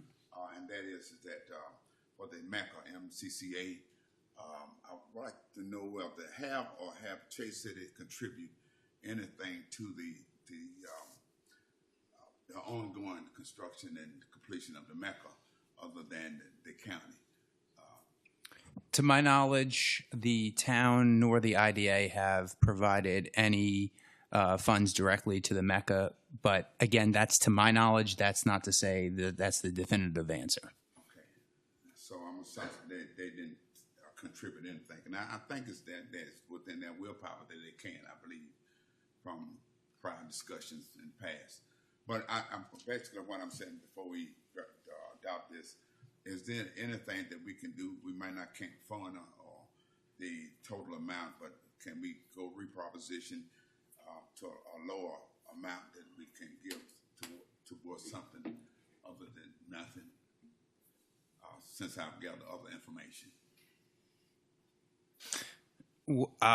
You could always do that. That's your decision, not a me decision. That's the board, because I don't want to overstep, but I just wanted to recommend, could we do something? I think she was requesting $50,000, but I think going forward, I think the town of Chase City needs to, first of all, to be accountable of their appropriations, so that this way, by the time the county come in, then we will meet, or if we can, what the town has already given. That's for, I believe, from my information that I've gathered that the town of Chase City haven't given anything. And I don't want us to I have a change of heart because of the information that I've gathered. So now I'm asking the board, are we willing to give, well, before I ask that, because this is your district, what would you recommend to give to this? Because 50,000 would be recommendable, but we also have to allow them to go to Chase City for ask for help as well. Say 70. How many? 70. 20,000 more than 50? Okay. No, I mean. You asked what would I recommend. Okay. Okay, so at the time that that the initial figures on cost, it was around 50. Well, you know, you have all of the inflation now, so it's now 90. So now I'm going to put this back. And I don't know whether this is appropriate time or not. Correct me if it's not. I'll put it back into the full board decision. And so I'm asking, what would you recommend? If you recommend anything, or will you stay with the same?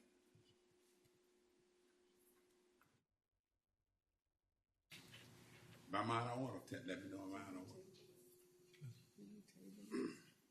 I would recommend that maybe it go back down to committee for some of these discussions that we're bringing up here.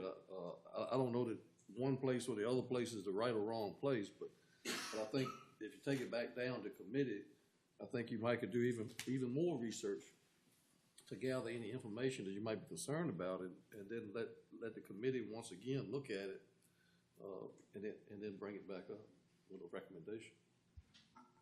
Well, then there'll be an intrusiveness on the vote that we're going to try to do today, yes, sir. So there are funds that are in the budget for reserve purposes. And what you could do is you could allocate certain funds from those reserves at a future point in time towards this purpose if you would like to have the further dialogue that Supervisor Spence is suggesting. So that's an opportunity too. It doesn't necessarily have to be awarded today. And if you did it through that path, it would not implicate anything that you are voting to enact in the whole. So that's an opportunity if you want the further dialogue. Of course, there is the opportunity to amend the overall budget at this point in time. And again, the funding source would remain the same, but that would end the dialogue here and now. But if you want to have that additional conversation, you have that opportunity. Additionally, you do have the ability, if you were to provide it today, to stipulate several conditionals, as we do with several of our other amendments that were previously adopted. And you seem to be indicating one of them, which is it's contingent upon the successful award of funds from the town of Chase City or the IDA of the town of Chase City. You can certainly put that stipulation in now, or you could certainly put that in if you were to take the other opportunity and discuss it at a future time to put that in. Both of those options are available to you. I would like to say one thing, Mr. Chairman. Mr. Chairman, of Budget Finance. But anyway, I would like to say that, we were pretty generous last year at $170,000. I think maybe, as you brought up, the town of Chase City probably needs to be, part of this, considering what we gave last year. And I hate to turn down good projects and everything, but sometimes you got to draw the line when it comes to money and being accountable to taxpayers and all that. So I think we're good right now where we are. That's what the committee voted on, and it was, unanimous in the committee. So, maybe we can take a look at it going forward in future years, but I think we're good right now. That's where I stand on. So what's the position? I know it's my call, but what's the position of the board? Well, that's my position, so y'all can give your own. So. Well, I have nothing against the project at all, but I'm gonna go back to my original statement from the budget meeting. I look at the town of Chase City along with other towns and the infrastructure of the water and sewer that they're struggling with every day, that every citizen in the town needs help with. And I just see us spending our money on something like that is a whole lot more important than a project that we get all that straight, and you got good running water, good sewer and stuff like that, then this is something maybe we could look at but I agree with the chairman here that I think we discussed this at the budget meeting, and I think we need to stay with that. So is that the decision of the board? I think if you're gonna revisit it down the road, we move forward with this, and we wanna revisit it. One of the things with the recommendation, I would like to recommend that we revisit this down the road. But I would like to see what Chase City contribute towards that, and then this will determine what we can do as on the budgetary committee to try to do something forward. But right now, we're just going to receive it as has been already recommended that we receive this budget request, not that budget request, but to receive the $39,557 revenue from the Virginia Compensation Board, according to the General Fund 100 of the county's fiscal year 25-26 budget, additional record digitalization for clerk of the circuit court. That is one, but there's some more to come. We're going to ask that. I want to move that some more motion. Okay. So that's motion. Yes, that's one. Everyone's heard that.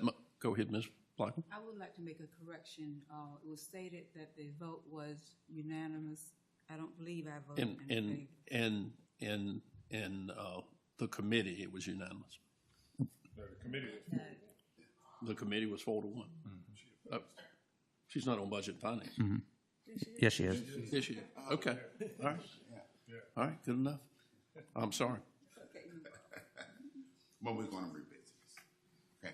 Upon motion, Mr. Franklin of the committee voted unanimously to recommend that the Board of Supervisors hereby transfer $10,000 from the mother purpose to the regional membership with the General Fund 100 on the county's fiscal year 25-26 budget for a supplemental grant to the Tri-County Community Action Agency for roof replacement. Upon, I would like to move that as a motion to receive that into a motion, Mr. Chairman. Okay. Everyone's heard the motion. All in favor say aye. Aye. Opposed? The motion carries. Upon the motion, Mr. Tanner of the committee, you voted unanimously to direct the county administration to place an advertisement for the ordinance to grant all active full-time county employees, inclusive of social service, a bonus equivalent to 2% to each employee's fiscal year 25-26 county salary, and to recommend that the Board of Supervisors approve said ordinances in the June meeting. Mr. Gottschalk, if you can get some relevance to that, explain to the board so that we'll have a consensus or general understanding of what this language is. So in Chapter 7 of the 2026 Virginia Acts of Assembly, there was, which is the amendments to the current year, the fiscal year 25-26 budget of the Commonwealth of Virginia, there was a 2% bonus that was provided to the state workforce, as well as to a number of other employee groups that Virginia has an association with, which includes a category known as state-supported local employees. What this category means is it's employees of the localities that Virginia either contributes some of the funding towards, or in some cases all of the funding towards. And so when Virginia makes compensation actions of any kind, they make equivalent amounts available to the localities, provided that the governing bodies pass along those funds to whatever the compensation action that is recommended by the General Assembly. And so in this year's budget, back in December, Governor Youngkin introduced a budget that included a bonus, and the General Assembly, when they adopted it, continued that recommendation. They made some modifications to some of the terms of it, but they left the, for at least the state-supported local employees, they kept the 2% intact. And so what that would do is, if we were just to adhere to only what the Commonwealth provided, it would bifurcate the workforce both in total as well as within department, because there is about the general fund county workforce, 38% of the employees fall into this kind of category. And once you include social services, it rises to about 50% of the workforce. So that's in total. So you get some that get it and some that don't. But even if you looked down a level and take, for example, the sheriff's office, you would have about 37 that would get it and about 20 that would not get it. And so the county administration, for purposes of fairness, equity, administrative ease, we've recommended that all county employees, not just those who fall into the bucket that comes from Virginia, receive this particular enhancement in fiscal year 25, 26. This is the current year. This has nothing to do with the new budget that we're about to adopt. And so that was the origins of this particular bonus.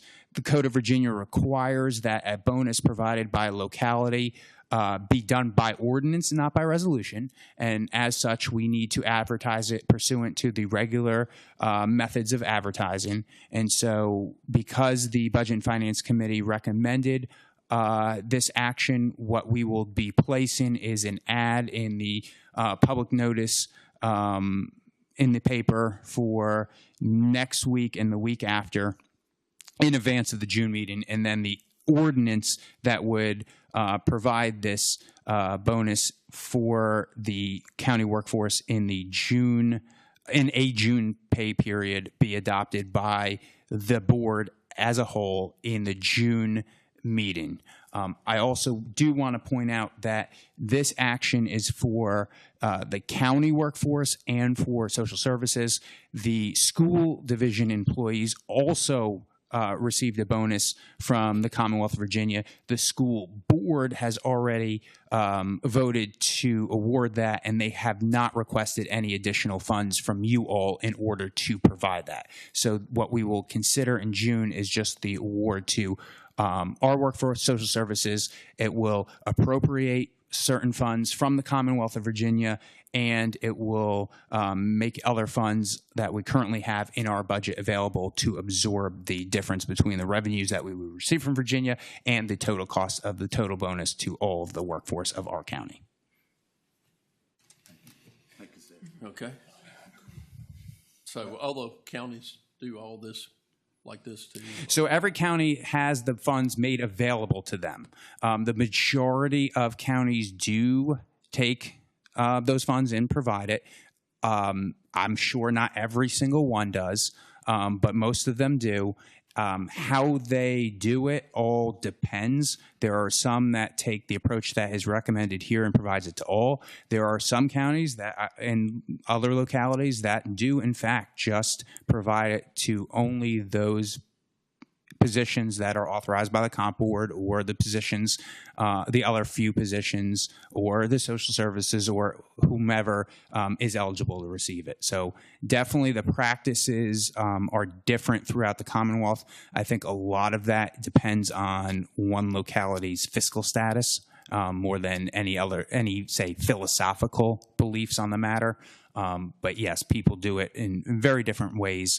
I will tell you that I have not gone out and sampled what every single person is doing. I am aware that Brunswick County recently voted to provide it, though. Okay. When was the last time this state did this, you know? The state does bonuses every so often. We've had it a few times this decade.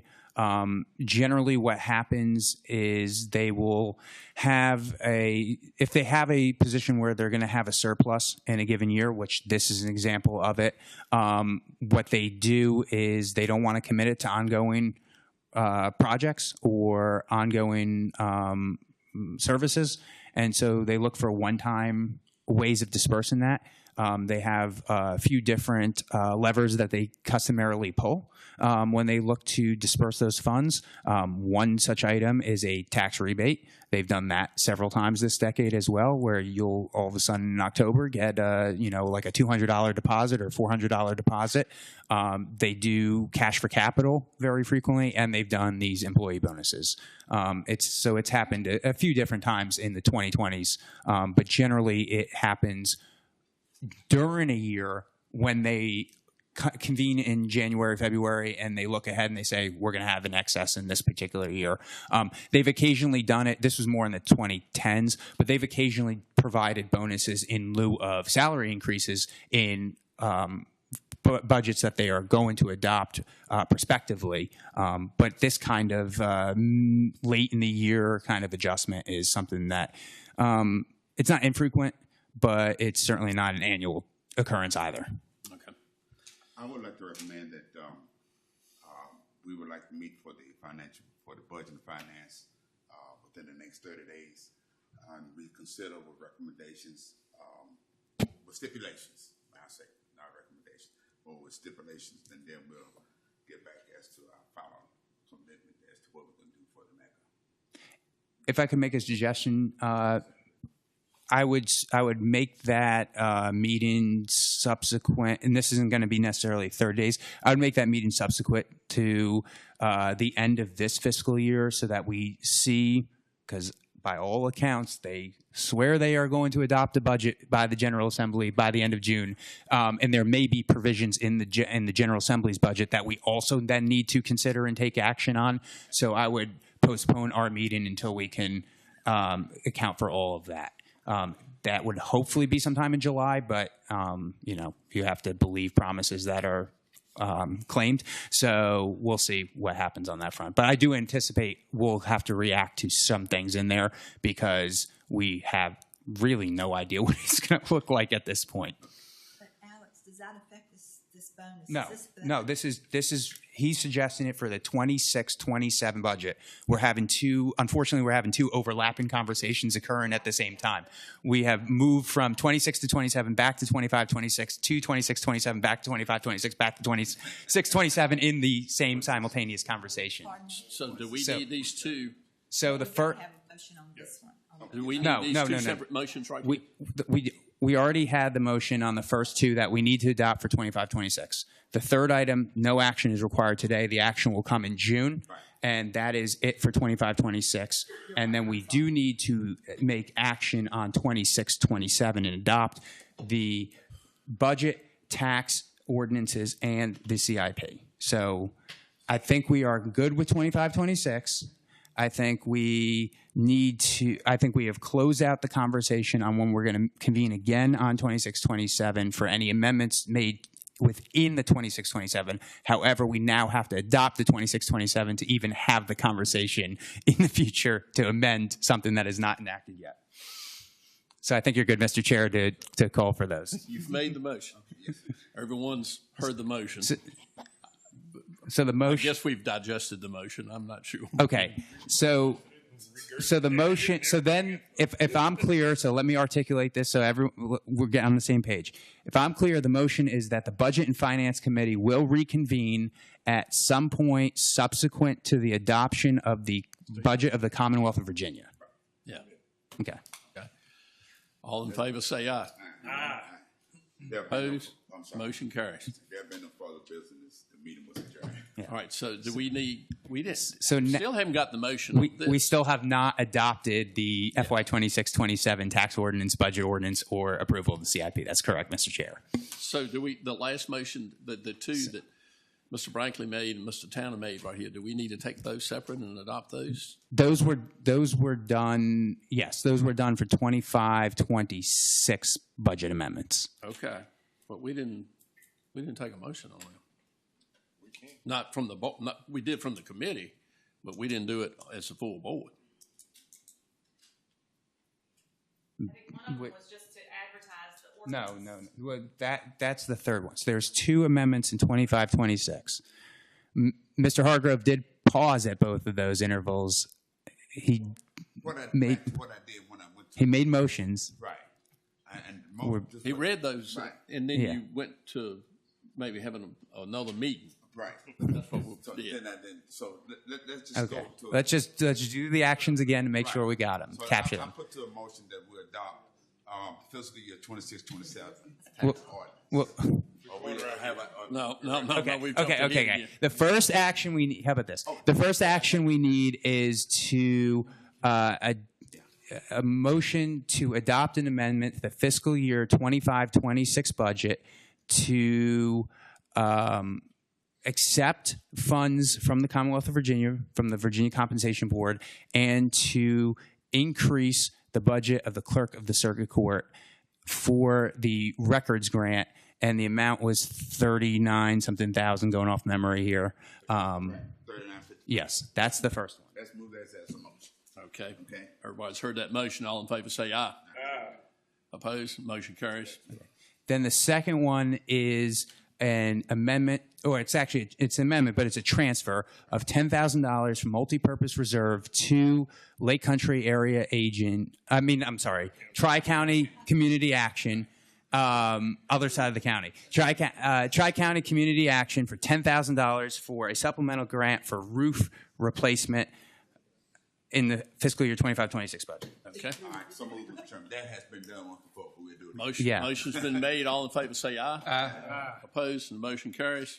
And then the last one. And that is it for 25-26. We're good with 25-26 actions for today. Not forever, but for today. But we didn't do the one for where you're getting the bonus money. That's going to be in June.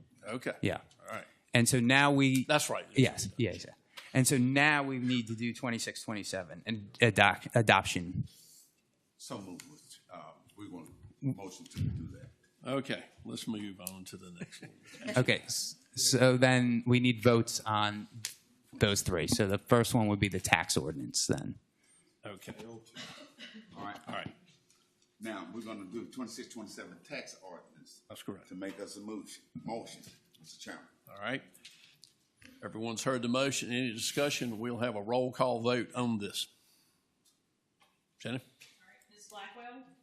Yes. Mr. Brinkley? Yes. Mr. Tanner? Yes. Mr. Gravitt? Yes. Mr. Spence? Yes. Mrs. Lundy. Yes. Mr. Wilkinson? Yes. Mr. Hargrove? Yes. Mr. Jennings? Yes. Now, I'm going to go to the next motion. Yes. The next motion is to approve the capital improvement plan fiscal year. No, next one is the budget I'm sorry. ordinance. How did I miss that? We're It's going easy to to do. adopt 26-27 budget ordinance. Okay. Everyone's heard the motion. Jenny, you want to do a roll call? Ms. Blackwell? Yes. Mr. Brinkley? Yes. Mr. Tanner? Yes. Mr. Gravitt? Yes. Mr. Spence? Yes. Mrs. Lundy. Yes. Mr. Wilkinson? Yes. Mr. Hargrove? Yes.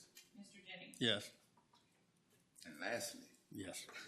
make a motion to approve the capital improvement plan fiscal year 27 to 30 through 32.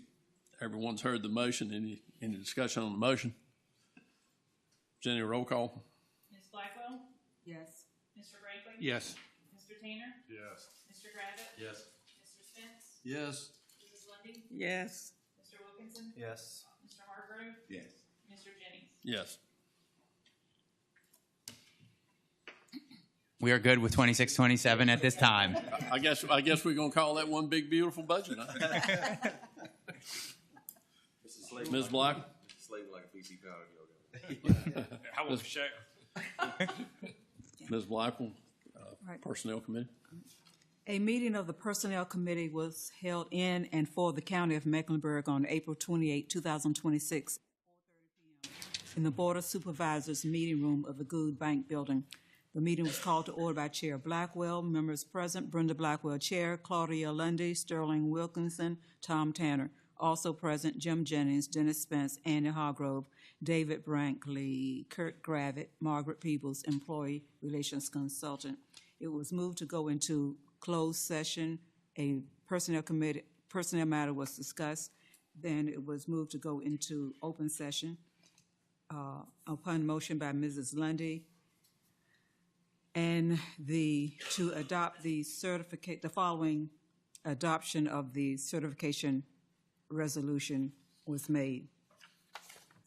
Upon motion made by Mr. Tanner, the committee unanimously approved recommending salary increases for the county administrator and assistant county administrator in amounts established by the committee effective July 1, 2026. Brenda Blackwell, Claudia Lundy, Sterling Wilkinson, Tom Tanner voted aye. There being no further business, the meeting was adjourned. A meeting of the Personnel Committee was held in and for the County of Mecklenburg on May 11, 2026 at 8:40 a.m. in the Board of Supervisors meeting room of the Good Bank Building. The meeting was called to order by Chair Blackwell. Members present: Brenda Blackwell, Chair; Claudia Lundy, Sterling Wilkinson, Tom Tanner. Also present: Jim Jennings, Dennis Spence, Andy Hargrove, David Brankley, Kirk Gravitt, Margaret Peebles, Employee Relations Consultant. It was moved to go into closed session concerning a personnel matter, and then was moved to go into open session. The board voted unanimously in open session to reconvene in open. The below certification resolution was adopted. There being no further business, the meeting was adjourned. Okay. Thank you, Ms. Blocker. Alex? Okay, Mr. Chairman. The first item I would like to point out is that we do have in the back of the room our new Deputy Director of Emergency Services, Ryan Crutchfield. Ryan will take over from Debbie Osborne, who is retiring at the end of this fiscal year, so on July 1st.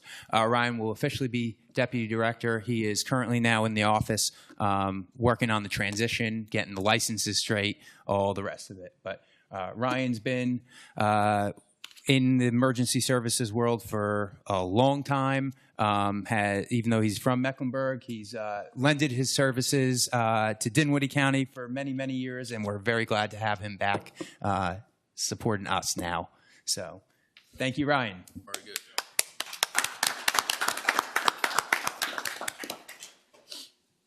And then the other item that's on County Administrator's report is deed of easement to the town of South Hill. This is on property that is situated to the west of the South Hill Elementary School. After acquiring South Hill Elementary, we also later acquired a 20-acre parcel adjacent to the west, and if you go past the school, behind the school to like the northwest of the school, there is a town of South Hill wastewater pump station on this property. And so there is a development proposal for the parcel to the west of that for some residential property. And so the town would need to do some upgrades to their pump station in order to support this development. And so they are requesting an easement from us to go onto the property, upgrade the pump station, and also be able to maintain that pump station, for the rest of the time. So this easement, because it's a town in our county, there's no compensation that we're requesting of it. So we just need to grant the easement to the town. Is there anything else, Russell, we need to do there? We need a property description. I'll get with you. Yeah. Okay. Details. Ms. Lundy, you want to make? Yes, I'll get ready. When you finish. You finished? Mm-hmm. Okay, I'll make that motion, okay, to deed easement for the town of South Hill. Okay. Everyone's heard the motion. All in favor say aye. Aye. Opposed? Motion carries. Staff reports. Just there for a while. Yeah. Benefit. Mm-hmm. Yeah. So that's it? Yeah, we're good. Okay. Consent calendar. So moved. Move to approve? Move to approve. All right. Everyone's heard the motion. All in favor say aye. Aye. Motion carries. Board member matters. Mr. Brankley, you don't ever go first. You want to go first? Yeah, I'll do that, Mr. Jennings. I don't want to slight you. Okay, I appreciate that. Well, it's good to have the addition of Ryan. I think it definitely a good pickup for us, so we're lucky to have him back here. Today, listening to some of the people, and of course I'm talking to a lot of y'all, if you've gotten calls and all about their reassessments and all, and I think a couple of people here said today that their taxes have went up 30 or 40%, and I don't think nobody's taxes went up 30 or 40%. I know of, do y'all? So assessments. The assessments went up, but maybe not. We brought the tax down, but we complain about taxes and stuff, and I can remember 10 or 12 years ago in this room right here, I was on the workshop committee there about building a new high school because citizens of this county were kind of hitting us pretty hard about, we need to do a better job of our schools and stuff. So we discussed in here of building $150 million middle school. And I remember that discussion. We was talking about to do that because we weren't getting that income from that other place over here a lot. And it was going to have to go up 20 cents at that time to be able to do that. And I heard the citizens say, I'm willing to pay more if that's what it takes to build some schools. So we built that school. We built another elementary school since then. We've building another one, and we are making plans to build another one. We're building an emergency center here. And our taxes all this time has went down.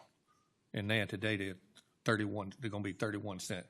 Yeah, some people are paying a little bit more, but it's very insignificant to what it could have been to have what we have. And then on top of that, we are doing some of the fire departments and rescue squads and stuff like that, and helping with them a little bit more. So I think we are very lucky to have what we have, and I think people really need to, before they complain so much, maybe do a little research on one thing, because if we didn't have I know we get beat against the head a lot about Microsoft a little bit, but I tell you, it wouldn't be no need of any group coming in here and asking for money if it won't here, because we wouldn't have the money to do that. We wouldn't have the money to do the raises and the things we're doing. So I think just people need to do a little more research before they grab that little piece of paper and go to really complaining and all. So that's my take today. That's well said. Ms. Wilkins? Thank you, Mr. Chairman. I too agree with what Mr. Brinkley said. You got so much to be thankful for in this county, but it would not even be a discussion if it weren't for what he just alluded to. So we're thankful for that, and if people can dig a little deeper sometimes, they maybe could see, the outcome. I'm glad we're moving forward with the public safety building. I feel confident Cambridge Construction will do a good job. Thank y'all for going up there and checking that out. I think that was a good move. I know the company's been around a long time, and hopefully we'll get a good finished product for that. And just want to bring up, it's Law Enforcement Week this week, and I think we should really celebrate, what these men and women give to our county. We have a grade A police and emergency service side of things, and we should really recognize them as a good job as they do. And I guess the last thing would be what Mr. Brinkley said about Ryan Crutchfield. I know him personally, and I've known him a long time, and I think he's going to be a huge asset to this county. That's all I had. Ms. Blackman? I appreciate the job that law enforcement is doing, and also appreciate what the administrators for Mecklenburg County is doing. Mr. Gottschalk, Ms. Shepard. Sheffield. I don't know why I want to. That is I all keep right. calling her Julie Shepard. I don't know who I'm Sheffield is not sticking with me. That's all right. And Jenny, they do a fantastic job, and it makes the job of the board easier to have the information that they provide us with. And things are improving in Mecklenburg County. I remember when, and I'll pray that we will continue to work for the good of the constituents of this county. That's it. That's great. Thank you, Mr. Chairman. I just had a couple things I wanted to talk about. I guess one would be, moving forward with the budgets, we have a lot of things, line items in our budget that we fund that are social events, and I feel like they do make us feel good. They're things that we go out and engage with the community, and that's really, really great. But it's kind of hard sitting on this board making decisions about appropriating funds when we have no information on where we stand with our towns and their infrastructure. That is a big deal. And if we don't think so, just cut all of the water, the sewer, the electricity, just cut them all off, shut them down, and we'll see how we make out. And it wouldn't be good. So I feel like we need some data moving forward. If we can get involved with the towns and try to figure out where we stand as far as our infrastructure status, that would help us make decisions on the social events. We might could have some more money for Mecca or for anything coming down the road if we know we don't have to spend $10 million to get a town back online. Because some of this infrastructure probably was put in during the Great Depression, probably. Is that right or wrong? Somebody tell me. Early 1900s. So another thing that I don't understand is we have enough money to put infrastructure in during the Great Depression, but we don't have it. You know what I'm saying? Like we're sitting on the money we have now. Oh, we can't. I don't know, man. And this I'm talking about everybody, the towns and everybody. So I feel like it's a little bit like our priorities were a little bit different back then. During the Great Depression, we were like, we're gonna eat cabbage soup tonight, like we did last week, the week before that. But we want the towns to have water and sewer. So let's get to digging. So I feel like that's something we need to kind of discuss a little bit more and engage with our towns, because that would help us push forward to make good financial sound decisions. And we don't have to when we get to the Mecca Theater, we don't have to go, I don't know. How's their water and sewer? We don't know. So I feel like a lot of board members, we dwell on that and we kind of file that in the back of our heads, but sometimes we just don't want to say it. So I feel like that's very important. And another thing I spoke on earlier was, as far as the ordinances and the lot sizes and things like that, and I want to just say, this is for, I feel like for us and for our children and our grandchildren and stuff moving forward. Everybody knows we all make those several trips to Raleigh, Richmond area, and we go there, we go to the shopping, and we went for the Savannah Banana ball game I sent you the other day. She didn't respond to. We go to those things, but at some point in time on our trip, when we're sitting there and everybody blowing the horn and screaming and all, we're just like, my God, if I can just get back to Mecklenburg County. Yeah. And we all say that probably about one point in time or another in the trip. And the reason I feel like it's very important that we maintain our rule integrity is because when we, people we grew up here, we have open space and we have recreational things that people in those cities can't engage in. And I feel like that's very sad because it's a lot of mental clarity in that. It's a lot of soul finding in that. You find yourself when you're alone with your thoughts, with your creator, with the beauty of the landscape. Those are things you can't get in a city, more or less. And CBS can't prescribe you a pill for that. And I feel like that if we lose that, you might as well fold the county up. And that's how I feel about it. It's not about money. It's about living. That's all I have to say. Very good. Amen. Thank you. Well, one thing, when you get into situations like you're talking about, you say, first thing I say is, I'm glad it's not like this in Mecklenburg County. So you're on point. That y'all prevent it. Mr. Spence. I want to say happy belated Mother's Day to all the mothers. I think sometimes we overlook our mothers, but they're very, very important, very valuable to us. I know I greatly appreciate mine. I also want to mention the Constitution. I hope people remember that the Constitution is not just a piece of paper.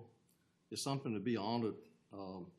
It's a framework that's been laid out to provide us with guidance. It's a shame sometimes to see people that don't see it that way, or take it for granted, I guess, and or don't follow the Constitution. And also want to thank, it was commented about the police department or law enforcement specifically. I want to expand upon that and thank all of the county employees for the services that you guys provide to us, because this, Mecklenburg is only able to function to the level that it does with the services of those people who provide services for the county. So thank you to all the county employees. That's all I have. All right, thank you. Ms. London? Yes. First of all, I'd like to thank Mr. Newell. You all know him. The Lake Cross School is progressing as planned, and I believe it will be on time completion. I'm glad we are moving forward with the public safety building, which we have needed for many years. Thanks to Alex and his team for this big, beautiful budget. That's what we have named it, I think. That's good stuff. Thank you. I know they put a lot of hard work into it, and the person that I have talked with, they are so appreciative of the decrease in the taxes. The Joint Education Committee will meet in June. We'll be getting announcements out to you, the place, date, and time. Thank you. Thank you, Ms. Lundy. Ms. Town. Mr. Chairman, thank you. What everybody said, the National Police Officers Week, we do always want to celebrate our law enforcement officers. As Ms. Lundy said, and I appreciate all the work Ms. Lundy put in behind the scenes on this lacrosse school site. I know she worked hard on it, so we appreciate that, and we're looking forward to seeing that move forward along with our public safety building. I think that's going to be huge. Ryan, welcome. Glad to have you. You helped this county tremendously. If you can keep Justin straight, that'll be great.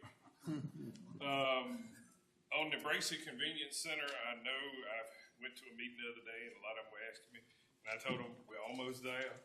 If we can get the asphalt plant back open so we can get some asphalt down there, I think we're very close.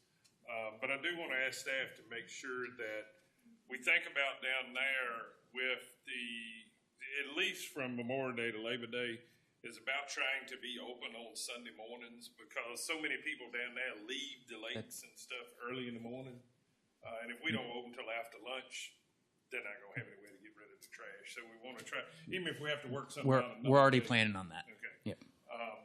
And then also in that area, I know we've got to move green boxes in there when we do it. I would ask that if we do get it open by Memorial Day, that we try to leave some of the green boxes outside of it till after Memorial Day. Because with having the compactors there, we shouldn't have to move as many to that location. But I just don't want people to be confused when we move all of them at one time. If we say, okay, it's open Memorial Day, we'll leave them out 1 week after that. But after that, you got to go to the convenience center just to try to make it a little bit easier on them. We talked about taxes. I mean, we were able to do a budget that I think it invests in our employees, it invests in, infrastructure. We're trying to work with the towns. What Mr. Gravett said about the towns, I definitely think, and I think it was mentioned in the last meeting that even if we needed to maybe step up and work with them to fund some type of study for all of the towns. So let's figure out where they are, where each town is with their infrastructure and stuff like that. I think that would be a wise investment on everybody's part, so we know where we stand on it. But again, we now have the lowest tax rate in the state of Virginia, so that's absolutely something to be said. If you have any questions or concerns about your assessment, reach out to the Commissioner of Revenue's office. That's what the document says do, so I'm not trying to throw it on them, but, please reach out to her if you have questions or. Have you got a pop-up on the website that says that? I'm messing with you. But yeah, I just want to make sure if people do have concerns about it, that they know just to reach out to her. And she may not be able to change anything, but she needs to know the concerns and stuff that are out there. That's pretty much all I have, Mr. Chairman. That's all right. Thanks, sir. This past week has been kind of hectic for me at home. Because every time I turn around, that phone was ringing about my taxes went up.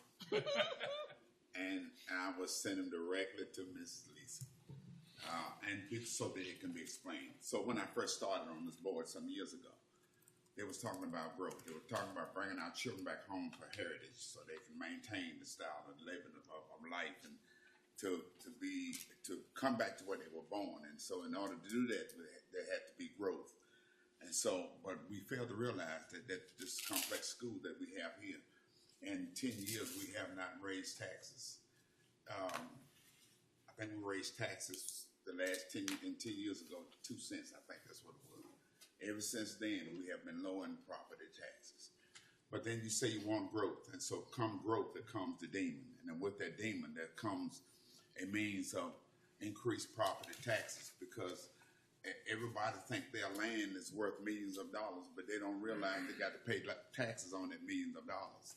And so then when you buy land that is that's not worth the value, but you're buying more, so it increases the value to everybody else. And so now you have to pay more taxes because now your land has increased because everybody else think their land is worth more than what it's really worth. And so now we're suffering with the demon that we have because of growth, because we want our heritage to come back.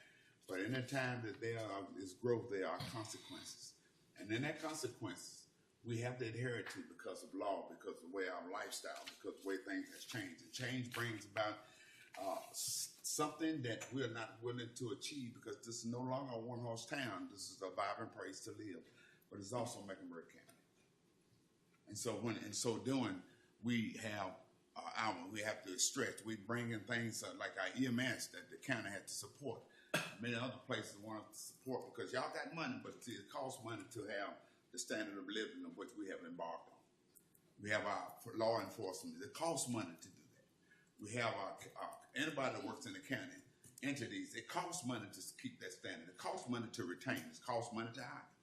It costs money to do everything to do. It even costs money to buy water now. And so in so doing, we have to go and reciprocate all these things and to commission the growth that we have embarked upon. And it's something that we're just going to have to absorb and just have to say, listen, this is the cost of increased livelihood.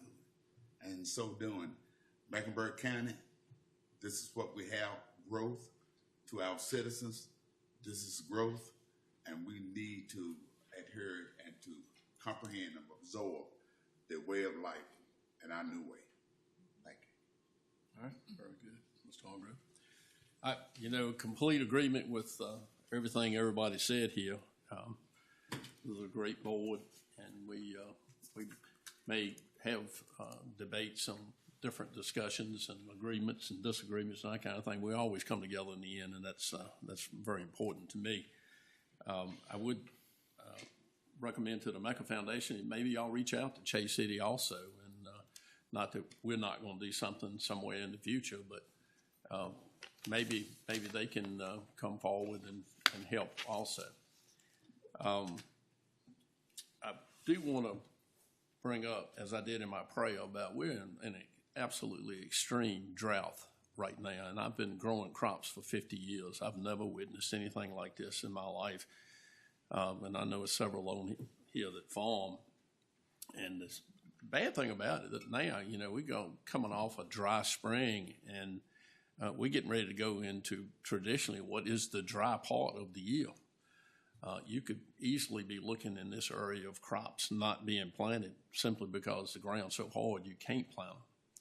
So it's a pretty severe situation that unless you're thrown into the middle of it, like several of us are, you may not realize exactly how bad it is just because your grass turns brown and that kind of thing.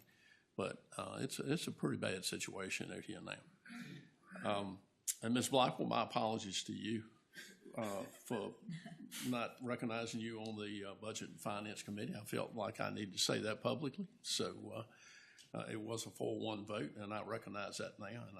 And when I'm sitting up here running these meetings and I'm looking at several different things, I don't know how Alex does what he does, but I admire him when he does. So, I'm sitting over here kind of scanning this stuff, and so anyway, my apologies.